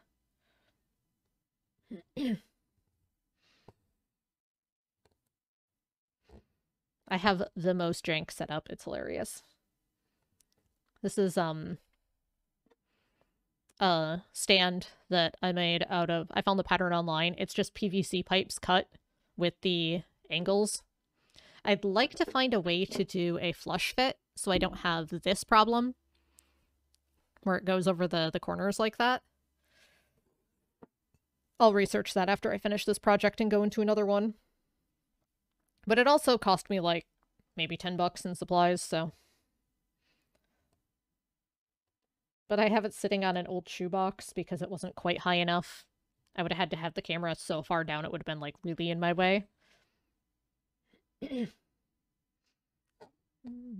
don't have a big enough desk that I can have it set up permanently, so my keyboard is shoved up at the top of the desk. We make it work. It's fine. do the best with what I got. At some point, I'd love to get a camera with better zoom fidelity, because I know this isn't as crystal clear as I would like for a stitching cam, but it works. So we run with it.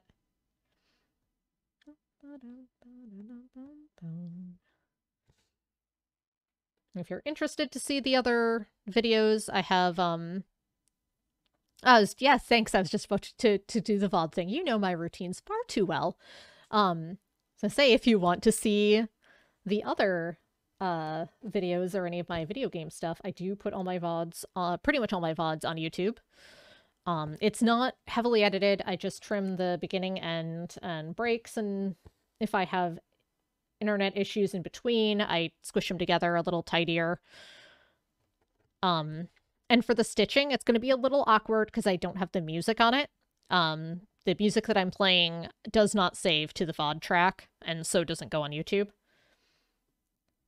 But yeah, it's, I think, still be number 24. It's kind of neat because I don't usually keep track of how long projects take. That I'll actually be able to quantify it at the end, because it'll be about how many episodes times 3 for about how many hours on it. And of course, I don't stitch quite as fast when it's... You know what? I don't know if I do this one. Hang on. Nope, I don't. Let's undo this stitch. I mean, I stitch a bit slower while I'm chatting and whatnot, but still a decent guideline. My margin of error on a project like this is going to be kind of big anyway.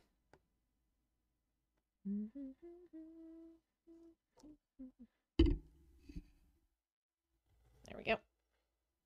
I'm going to rethread my needle here.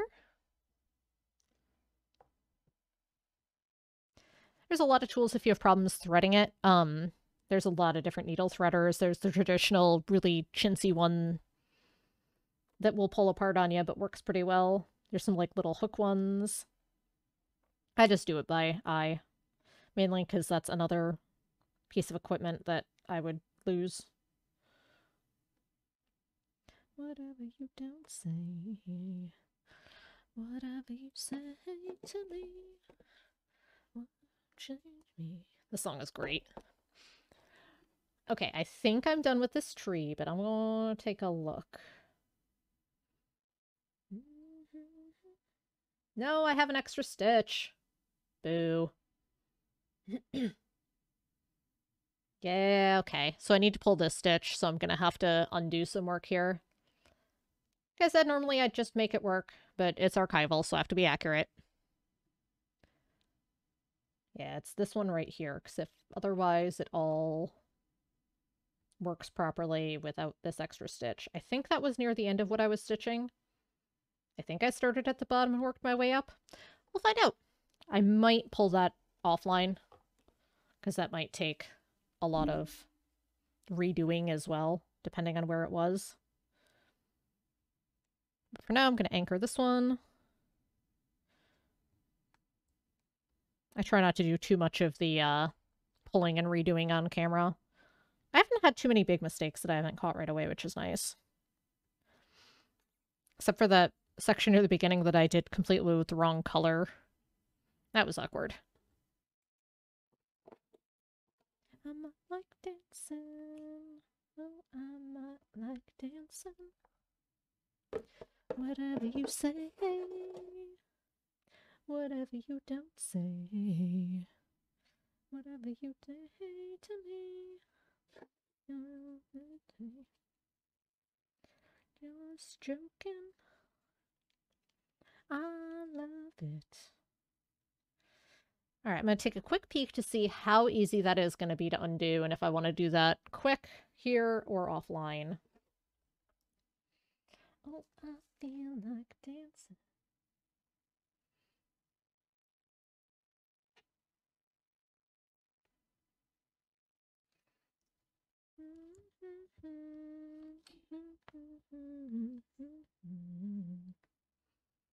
Ah, okay, yeah, I'm going to do this offline. Because I did, I think, most of that in one go, so I'm just going to kind of skip a bit Let's do some of the letters here, and I'll wait to fill in the black until I fix this. I'll probably at least pull it offline. I might redo it on stream, but I'm not gonna undo all that right now because I kind of have to get a good angle to see as well, which means it won't be on camera. So let's skip ahead. These things happen. DMC 973. We'll fix it and come back. It's all good. 973.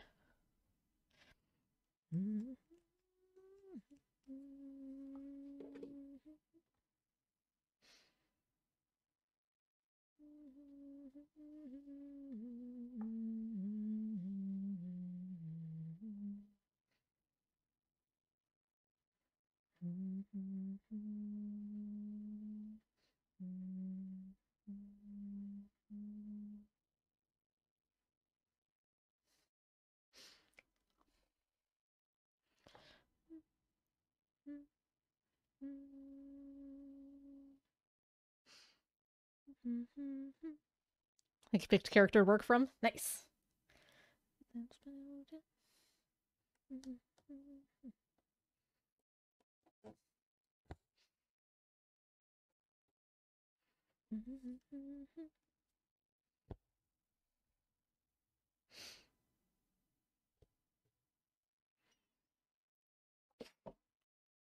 Oh, yeah.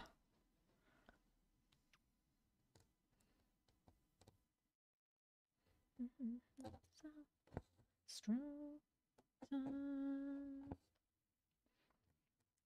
Six butterflies fluttered by.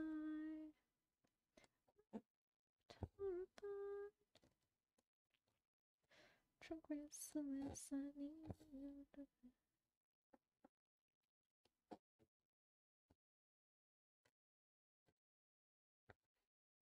breaking way to end. I will cry for help, strong to.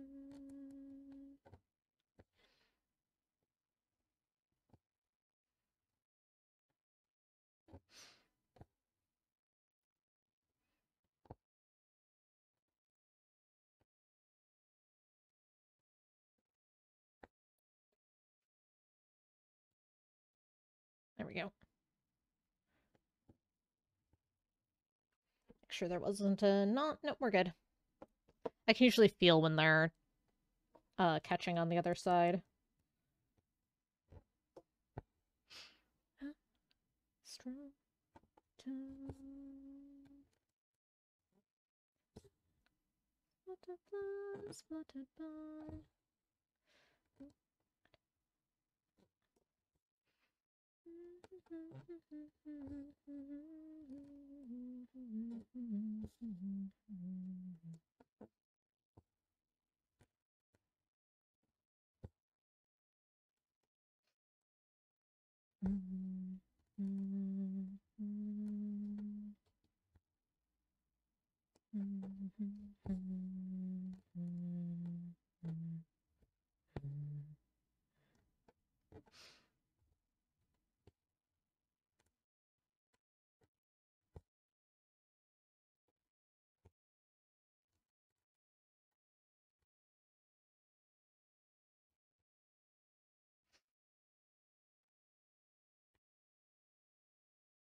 All right, how tall does this have to be?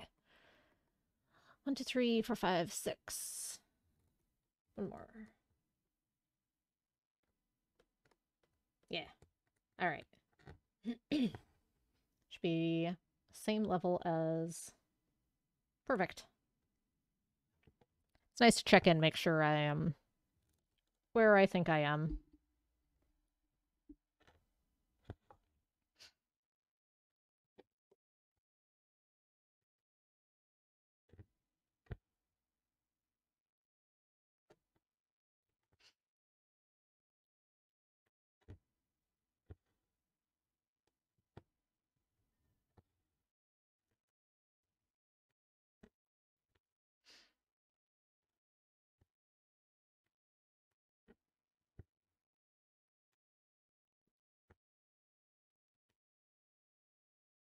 Mm.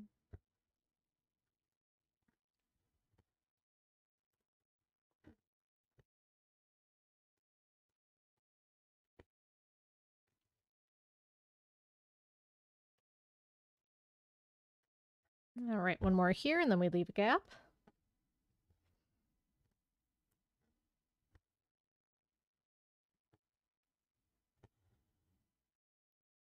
Then the next letter.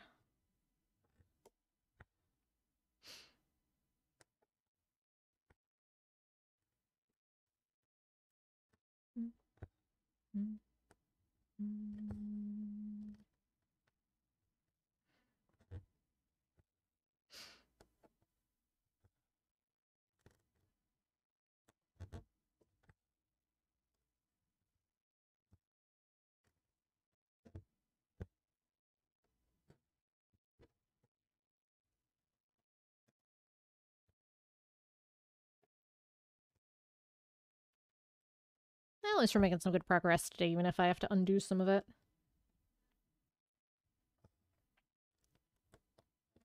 At least it's not a misstitch that I then based a bunch of stuff around it, so that it's just that little bit of that one color I'll have to pull and redo.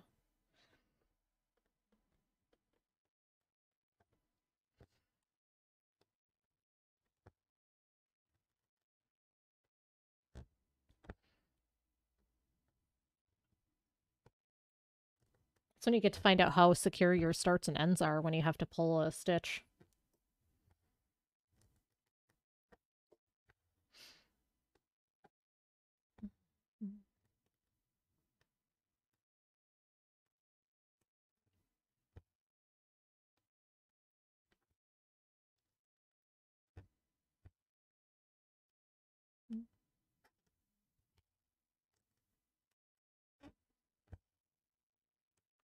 Six butterflies fluttered by,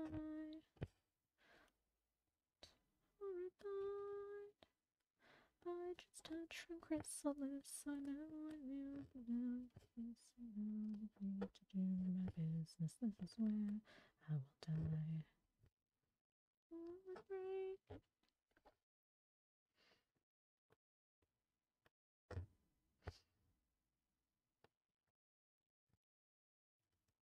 I think we're gonna get to the bottom of the bee here and anchor our thread and grab another piece. So you have the rest of the bee and then a couple exclamation points to finish off this color in this little bit here.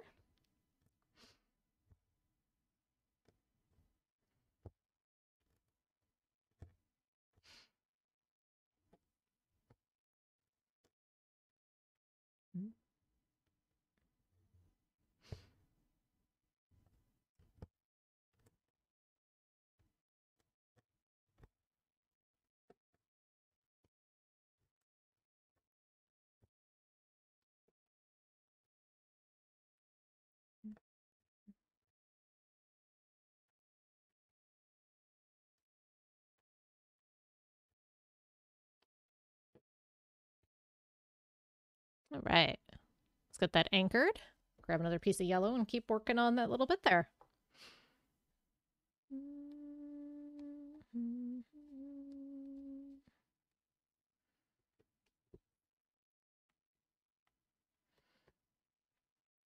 Hydrate. Stretch.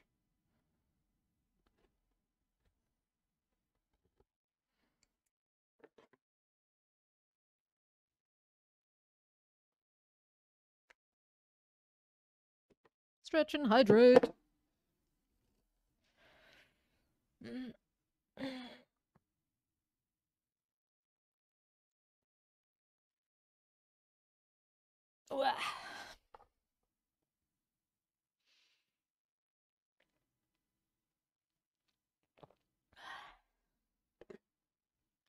All right, more canary yellow.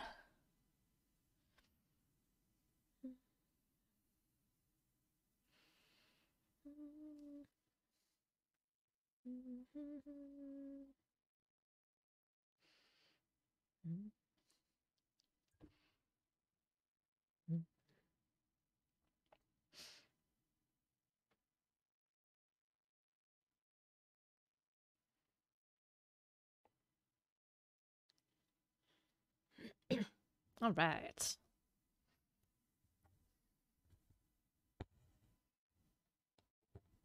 finish off the bee.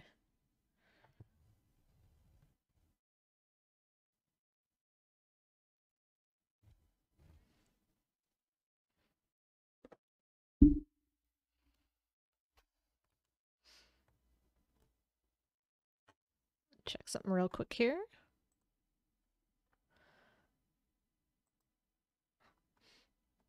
All right.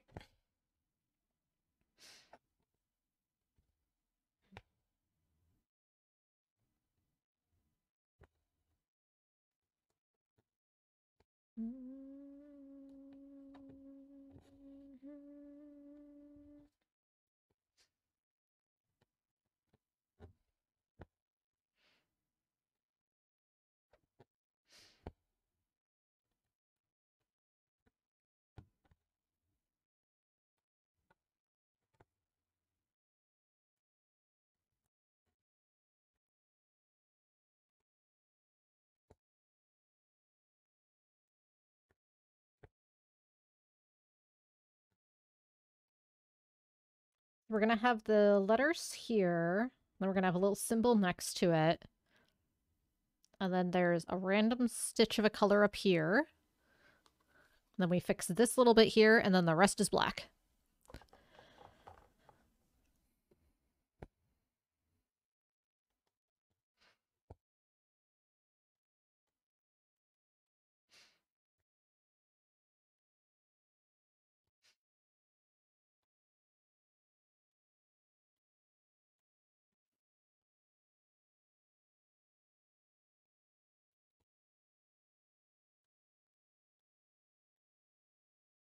Also, it's been fun. I've been getting to hear this song at work a bunch. We listened to a Minnesota public radio station streaming. That's a really good mix of stuff, but they have been playing this song a couple times a day, which is entertaining.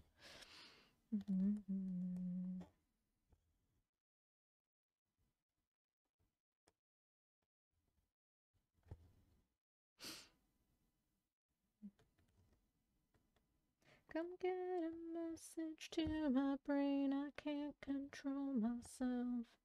Come get a message to my brain, I can't control myself anymore.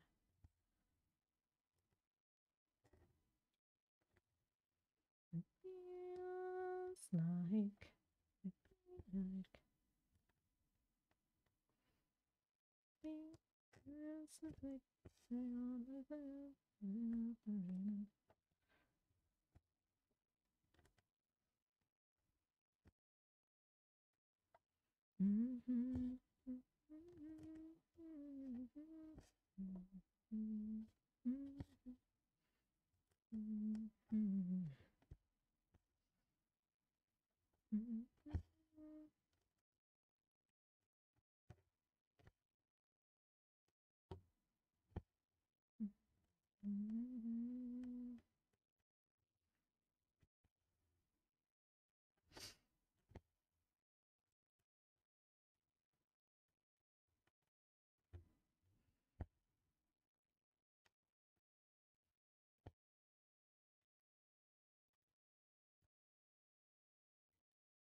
I have no idea what the CIB stands for and if it's connected to the tiny tree or the symbol that goes after it. I remember looking it up on the atlas and don't remember. But we're nearly done with it.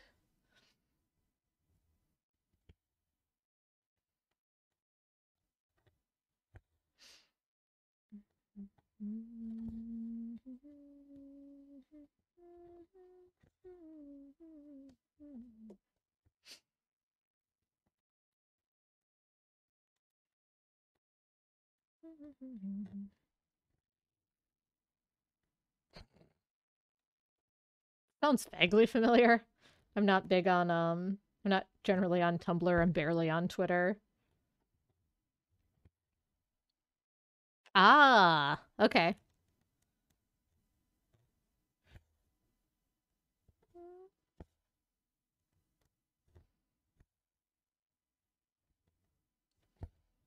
Alright.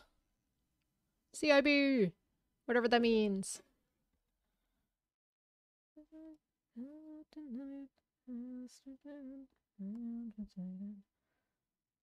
Oops, sorry. So I'm trying to get better about when I flip to the back side of the piece, not having the camera just be the bottom of the base there. That's funny. That sounds like both Tumblr and Twitter. To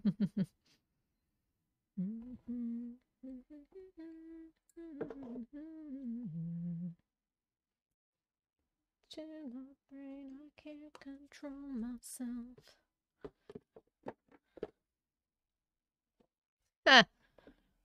They're both entirely different ecosystems. It's wild. Social media is wild. Alright, we need Peter Gray. 169. Nice.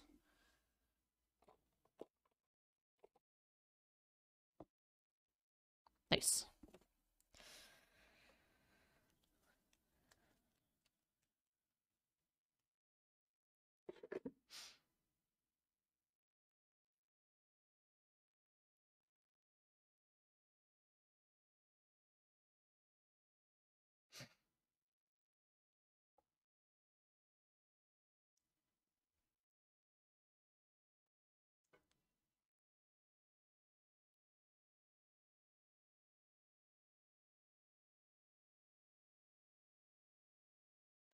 I'm generally pretty bad at all social media. I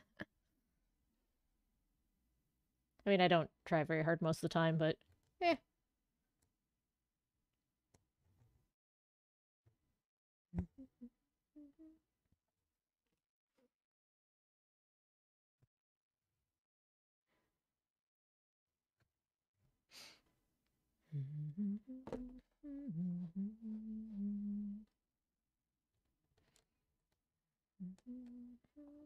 I used Reddit a bit.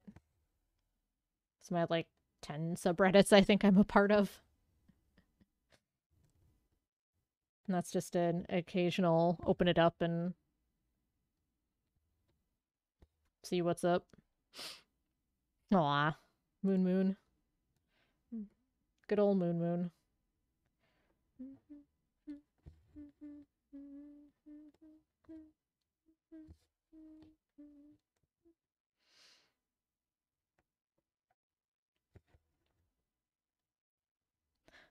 I was always in earlier internet on I had a few forums that I stuck to, and that was pretty much it.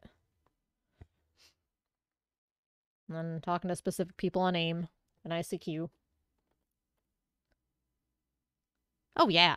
Nothing wrong with that.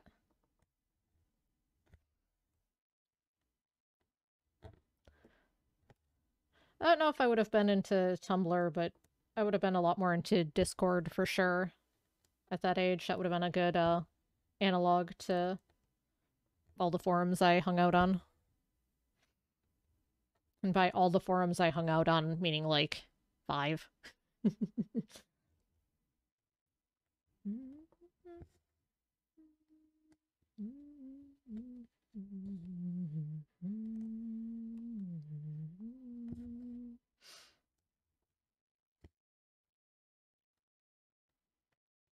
Back when you could actually make like a map of the internet with all the websites on it. Which is just wild to think about.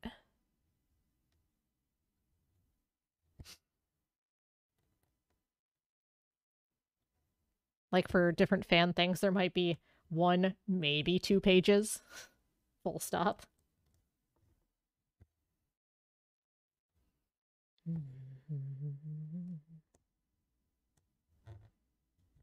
This when hosting was expensive.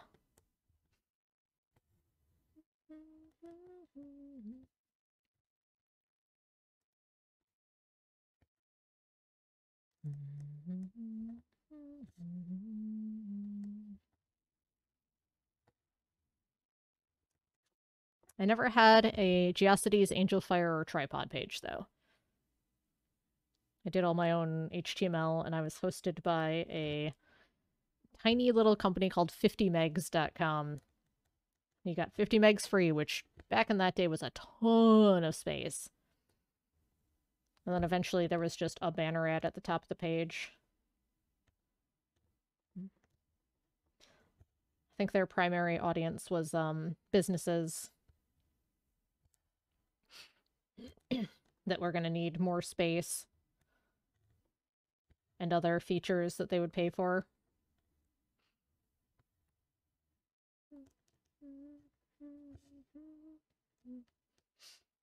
But there were a few just hobby pages on there.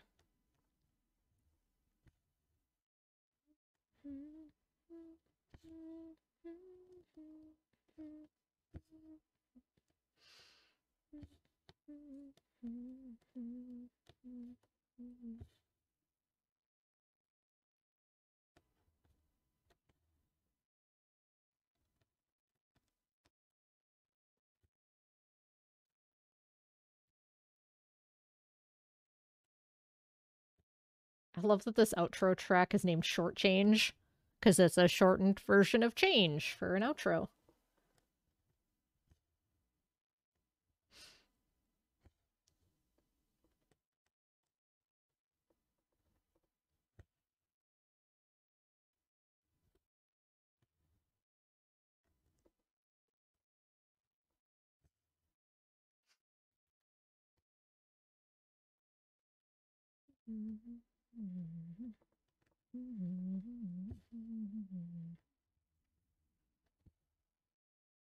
All right, and that's all of the dark gray there. So let's get that filled in next.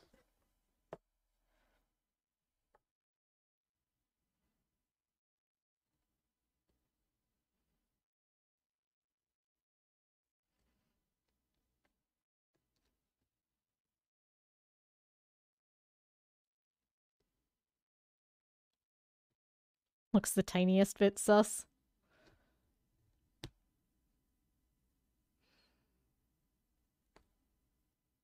It looks a little sus. I don't think it is, though. It looks like it was attempted to be a larger Among Us and didn't quite get there. Because it isn't quite that.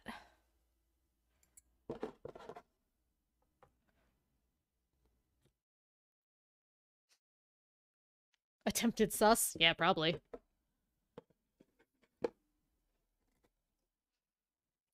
There were some sections where it was like solid color and they're just full of Among Us guys. It's very funny. All right, we need 413.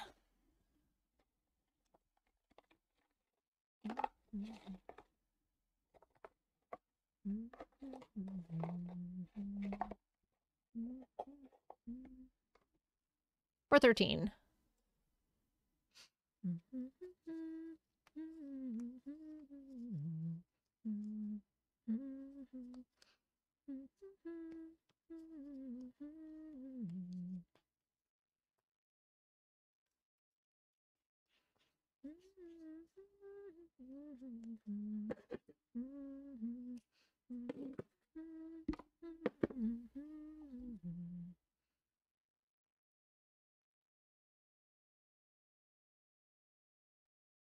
Let's see here, I've got a fresh piece and I'm separating out a single strand. Just kind of gently pulling it through. Put on another album here. Let's see here.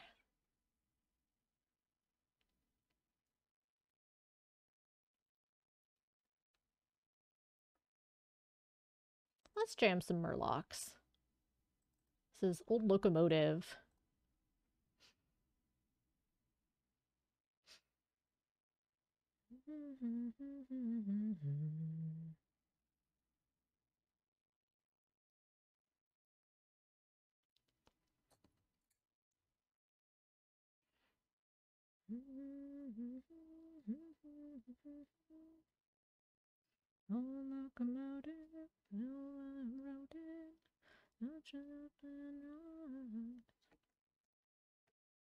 Alright, so we just got 4 stitches to do with this color. Choo-choo!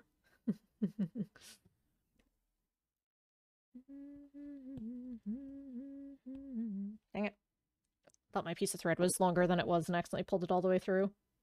Let's try that again.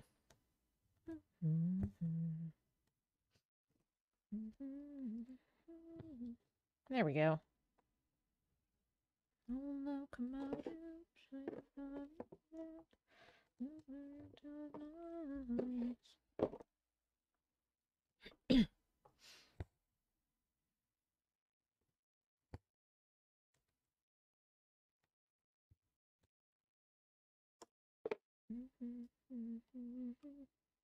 Okay. Felt like it was tangling, but it's not.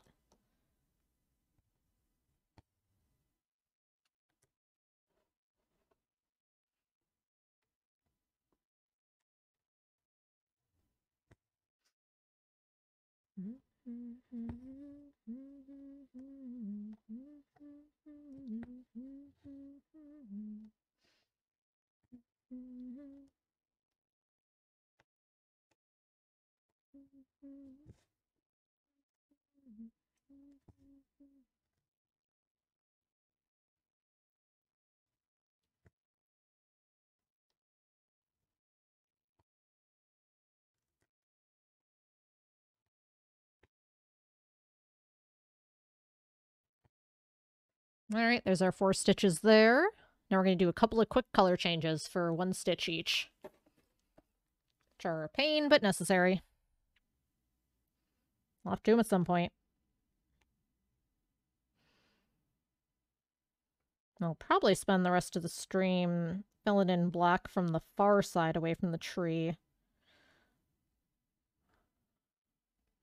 Since I need to fix the tree before I can stitch around it. Or at least it makes sense to do it that way so I don't end up having to do a 1 pickup stitch later. Unnecessarily.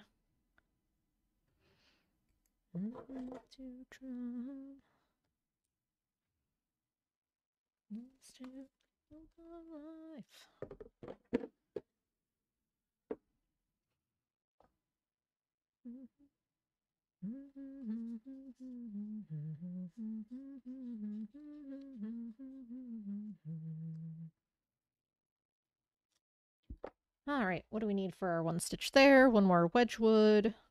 38, 42. There's a lot of this color, of that color in this piece, it feels like.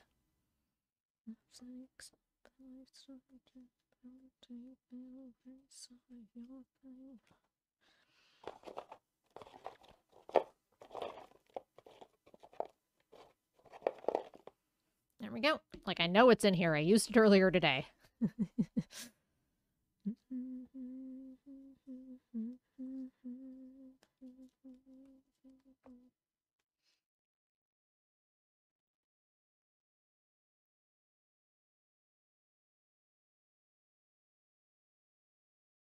Seeing if either of my tails was long enough to just use for the single stitch, but not really.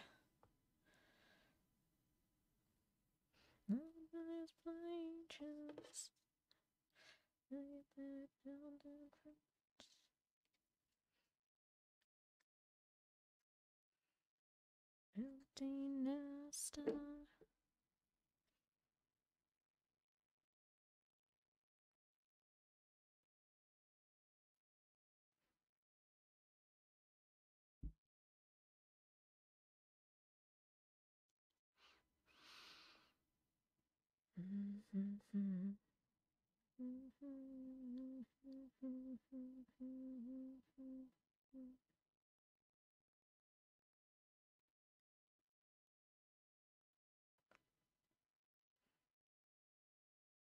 Alright, let's get our 1 stitch in.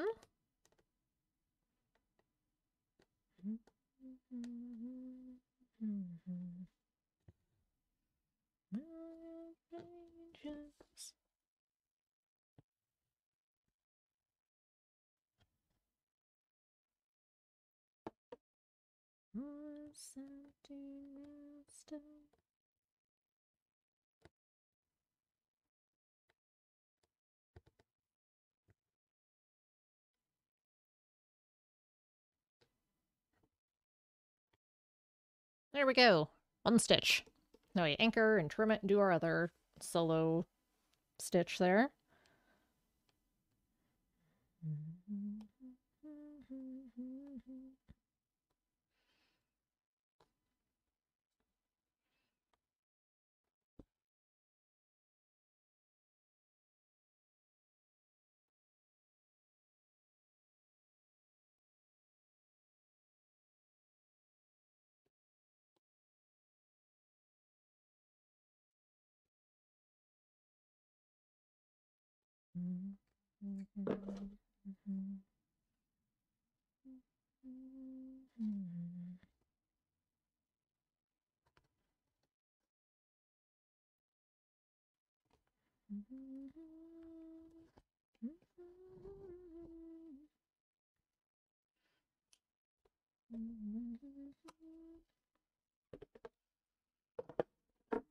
All right, now we have one stray up here.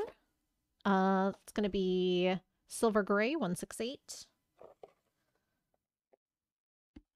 This one here.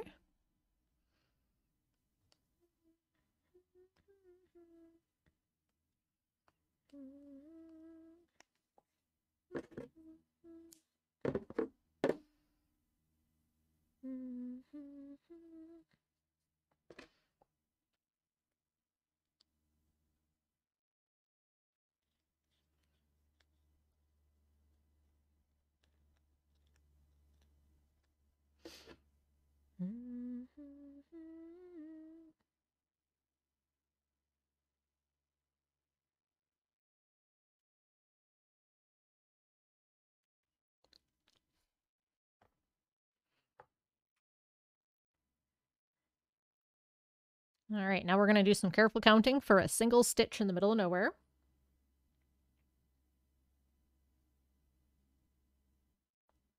Make sure we get it right. So it's right here. Scary. Yeah. Not too bad, because at least it's on the corner of a square. Just making sure I'm in the right square. Which is where working a square at a time can be nice. If you're not too busy.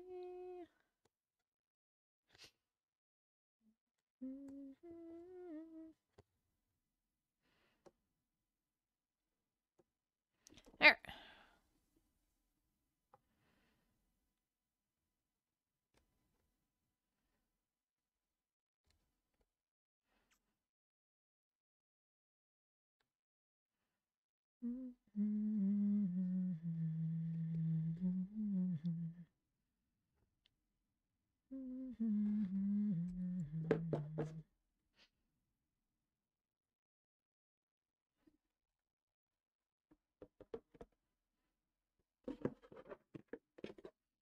All right, let's switch back to black, and I'm just going to start on this corner and work my way this way for when we get that fixed. Oh, wait, I have one more. This is what I check. One more stray one here. It's going to be this pink color.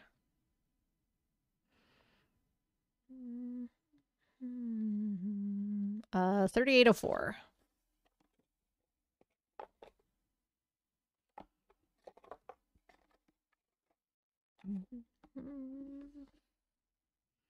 $38.04.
I haven't decided once I finish this, what I'm going to do with the VODs of future cross-stitch projects. I either, if there's actually any interest in watching them, I felt like this one, because again, we're archiving part of a thing, I should definitely save those. I'm gonna save them locally, but I haven't decided if I'm gonna bother uploading them anywhere or make like a separate channel just for them. Because like I said, I have no idea if there's any actual interest in watching the cross-stitch VODs. I may set up a separate channel and just as a place to hold them in case someone does, but we'll see. But after this project is done, my main VOD channel is going to be just the video games. I made a good place to dump these VODs for the duration of the project, though. Alright. Make sure I'm not missing any other miscellaneous ones here. Nope, now we do lots of black. Good old 310. So much 310.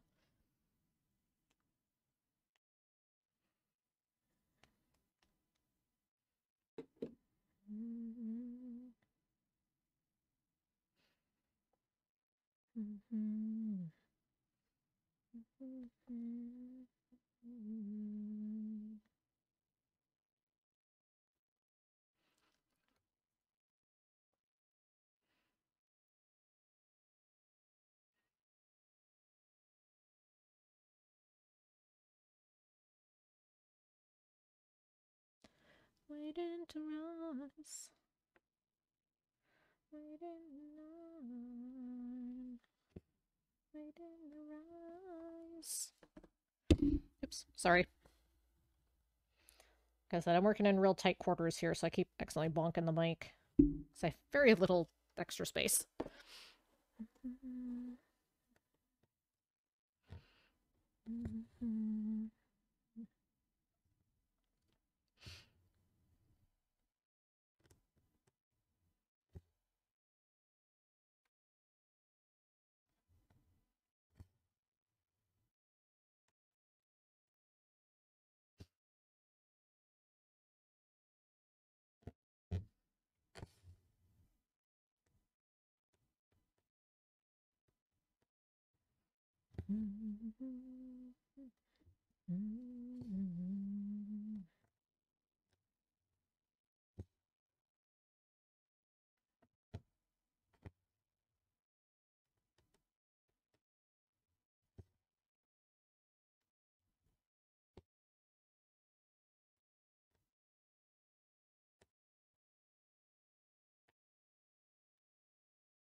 No, we're good. Okay.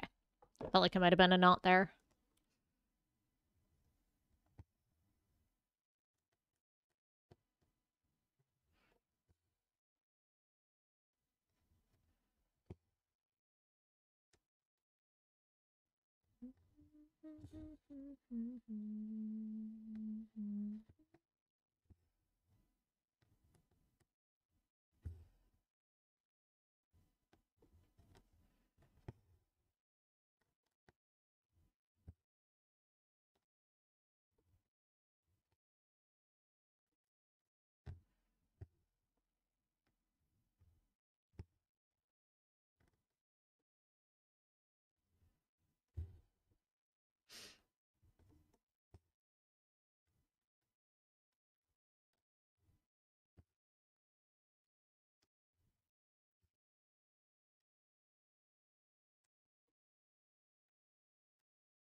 Don't jump the gun.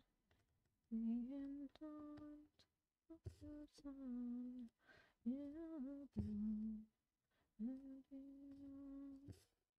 can hear the noise stratosphere.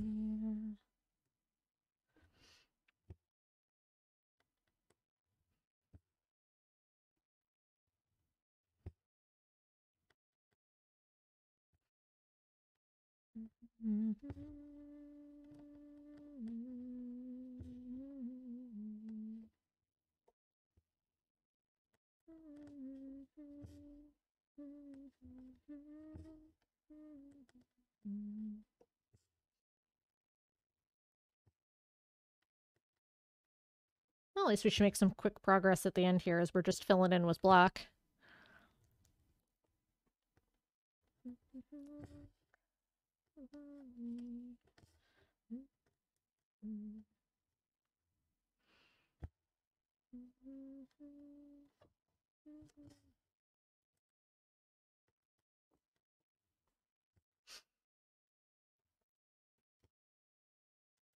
Don't jump the gun, and not the sun.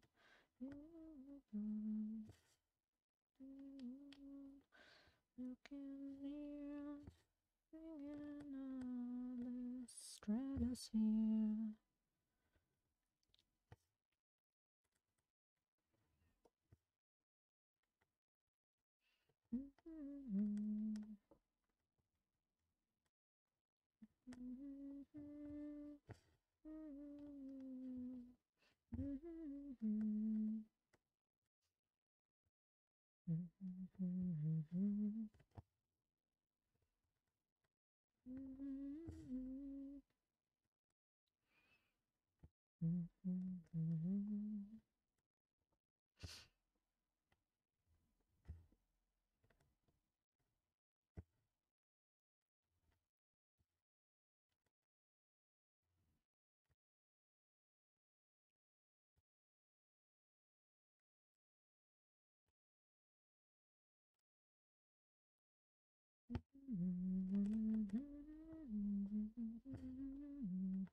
This is my favorite track off this album.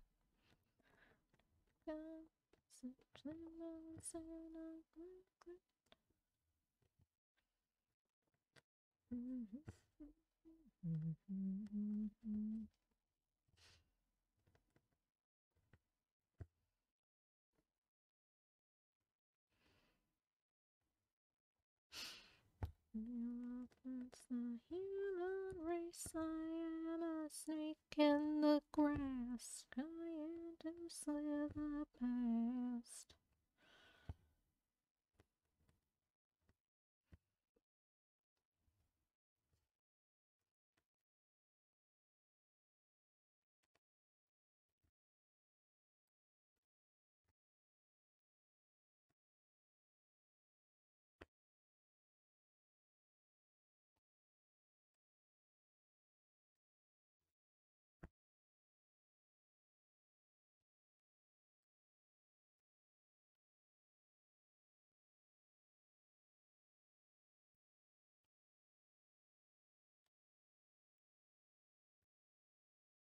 I'll believe with yourself and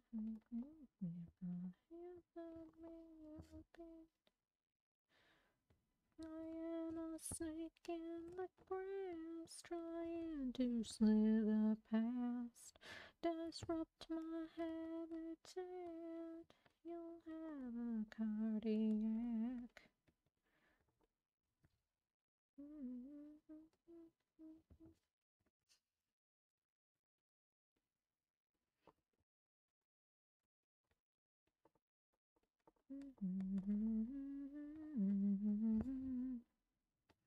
Snake in the grass, trying to slither past. Disrupt my habitat, you'll have a cardiac.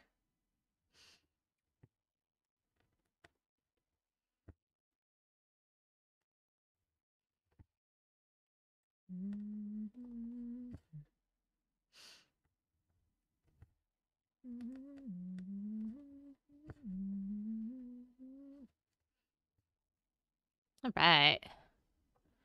Anchor this, grab some more black. It's filling in real quickly. As expected.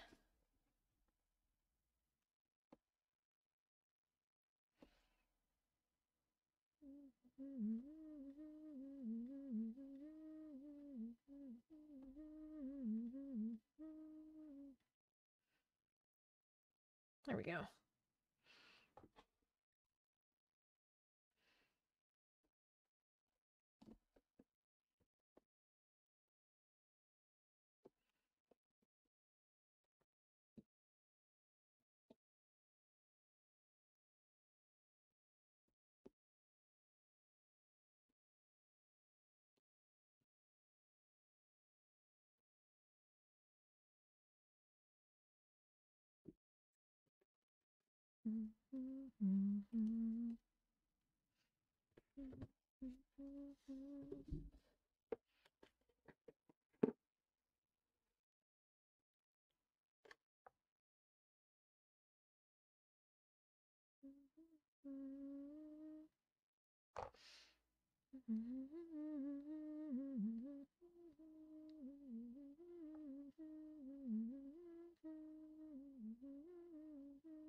Come on, thread, work with me here.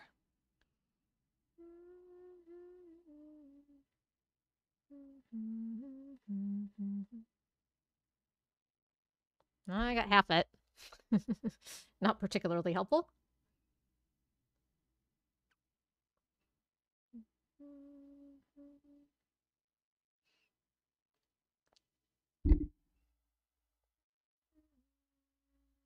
Here we go. Got her.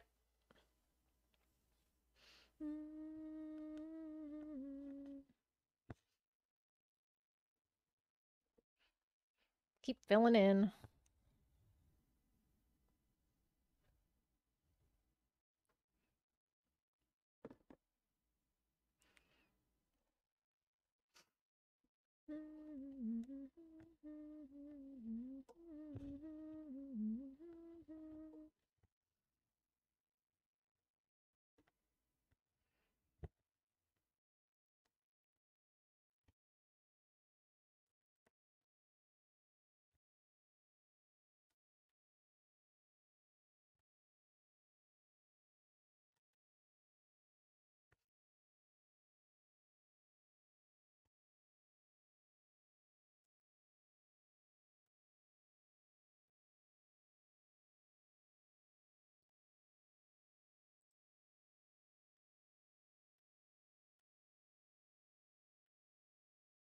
This will be much easier to see the yellow letters as I go around them now with black.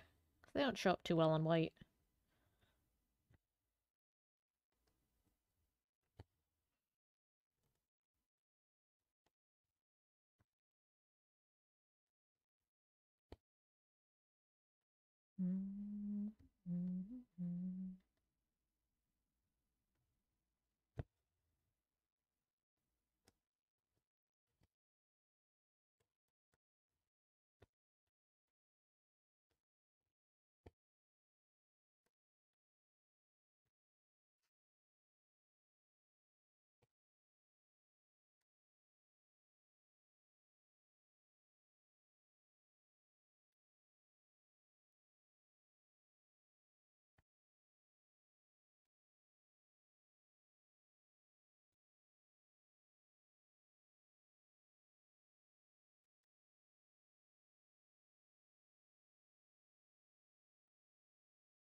Dropping the needle is an important part of the process, don't you know?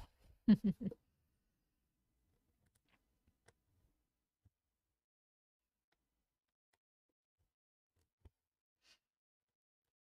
least when it's still threaded and being used in the project. Can't go too far.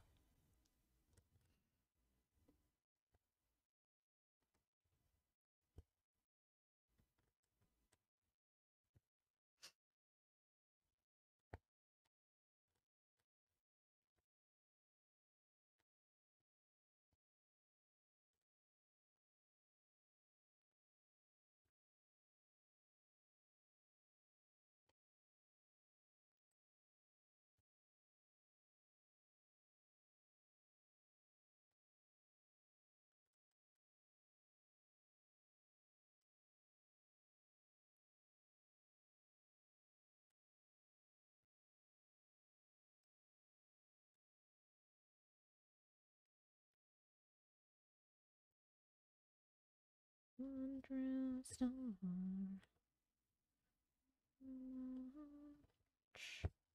Wondrous star.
Getting near the end of this piece of thread as well.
Get this B filled in here, since we're near the end of the thread anyway.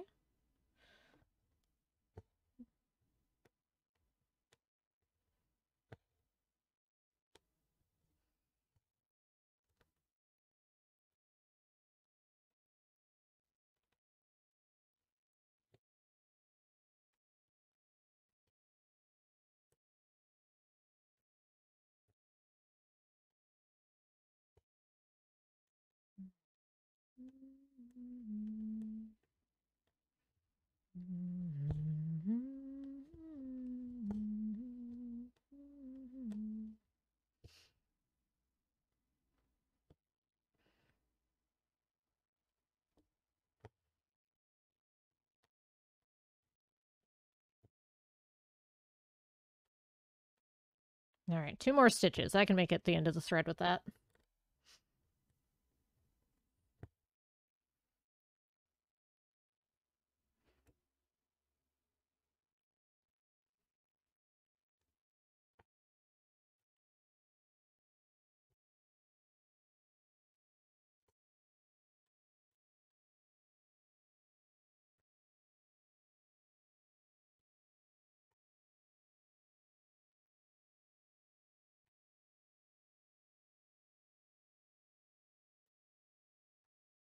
There we go.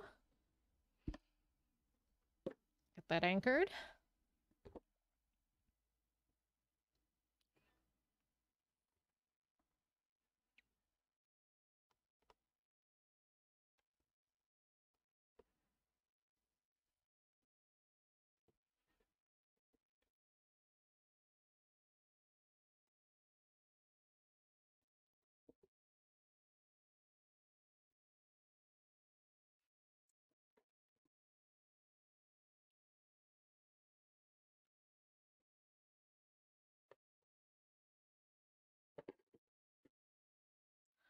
It's filling in so quickly.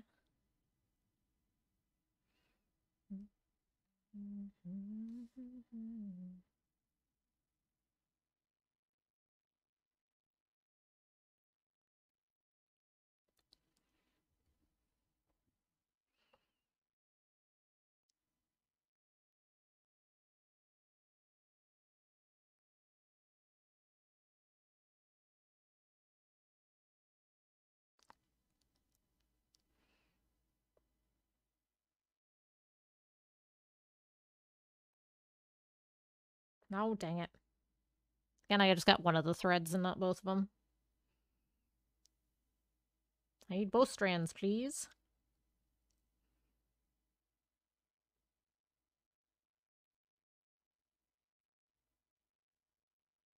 There we go.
There we go. Being stubborn.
That is the end of that album.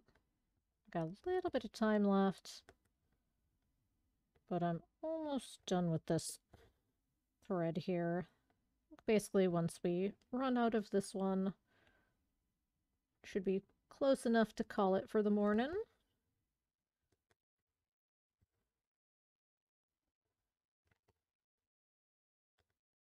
A little sad with the filters and noise gates that it doesn't get the sound of the thread pulling through the fabric.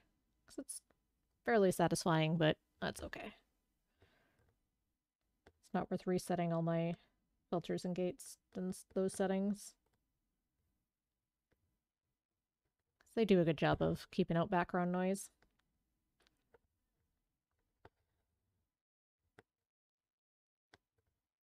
Which is what they're designed for.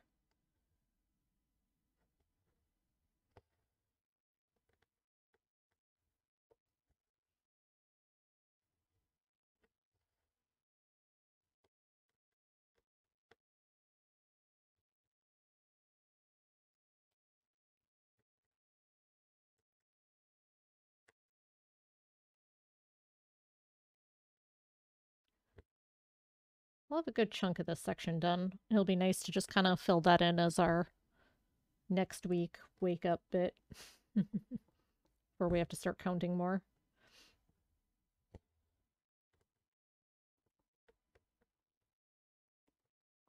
And then move on to the other Apollo emote.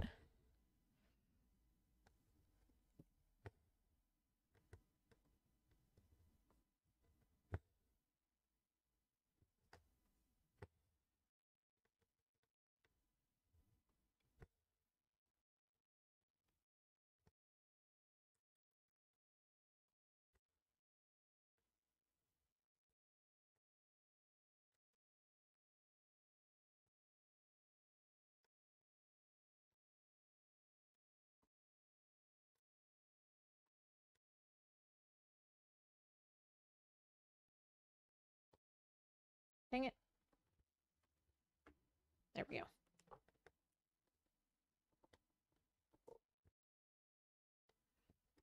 I'm going to get back up to the top of this column and then call it for the morning and get some lunch.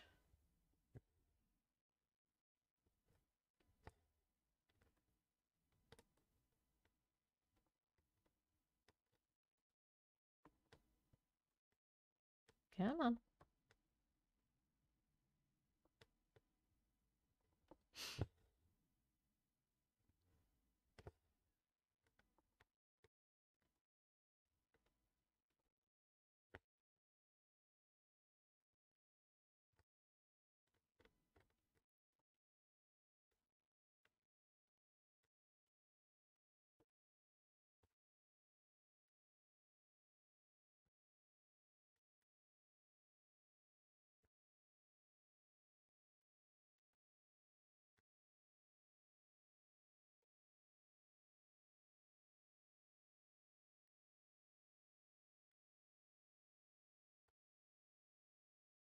Yeah, much further and we'll start getting into thread chicken territory anyway.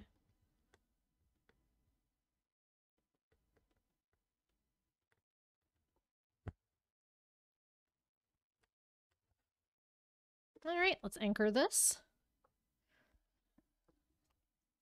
Give it a trim.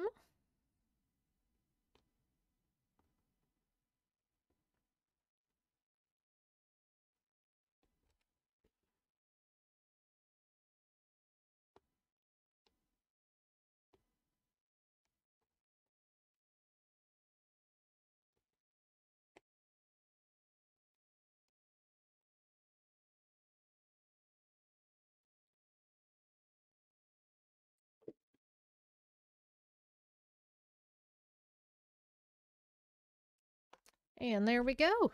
Made some good progress today. This week before the next cross-stitch stream, I'm gonna pull this out and maybe redo whatever I needed to redo there, or we'll take care of it next time. And I'll try to figure out what's up with my CD player and order a replacement if need be. But, as I stretch here, thank you so much for hanging out with me. Hope you had a nice chill time. welcome and thanks again to new friends today. I will be back tomorrow evening at 6 o'clock Central for Slice and Dice. Have a wonderful day.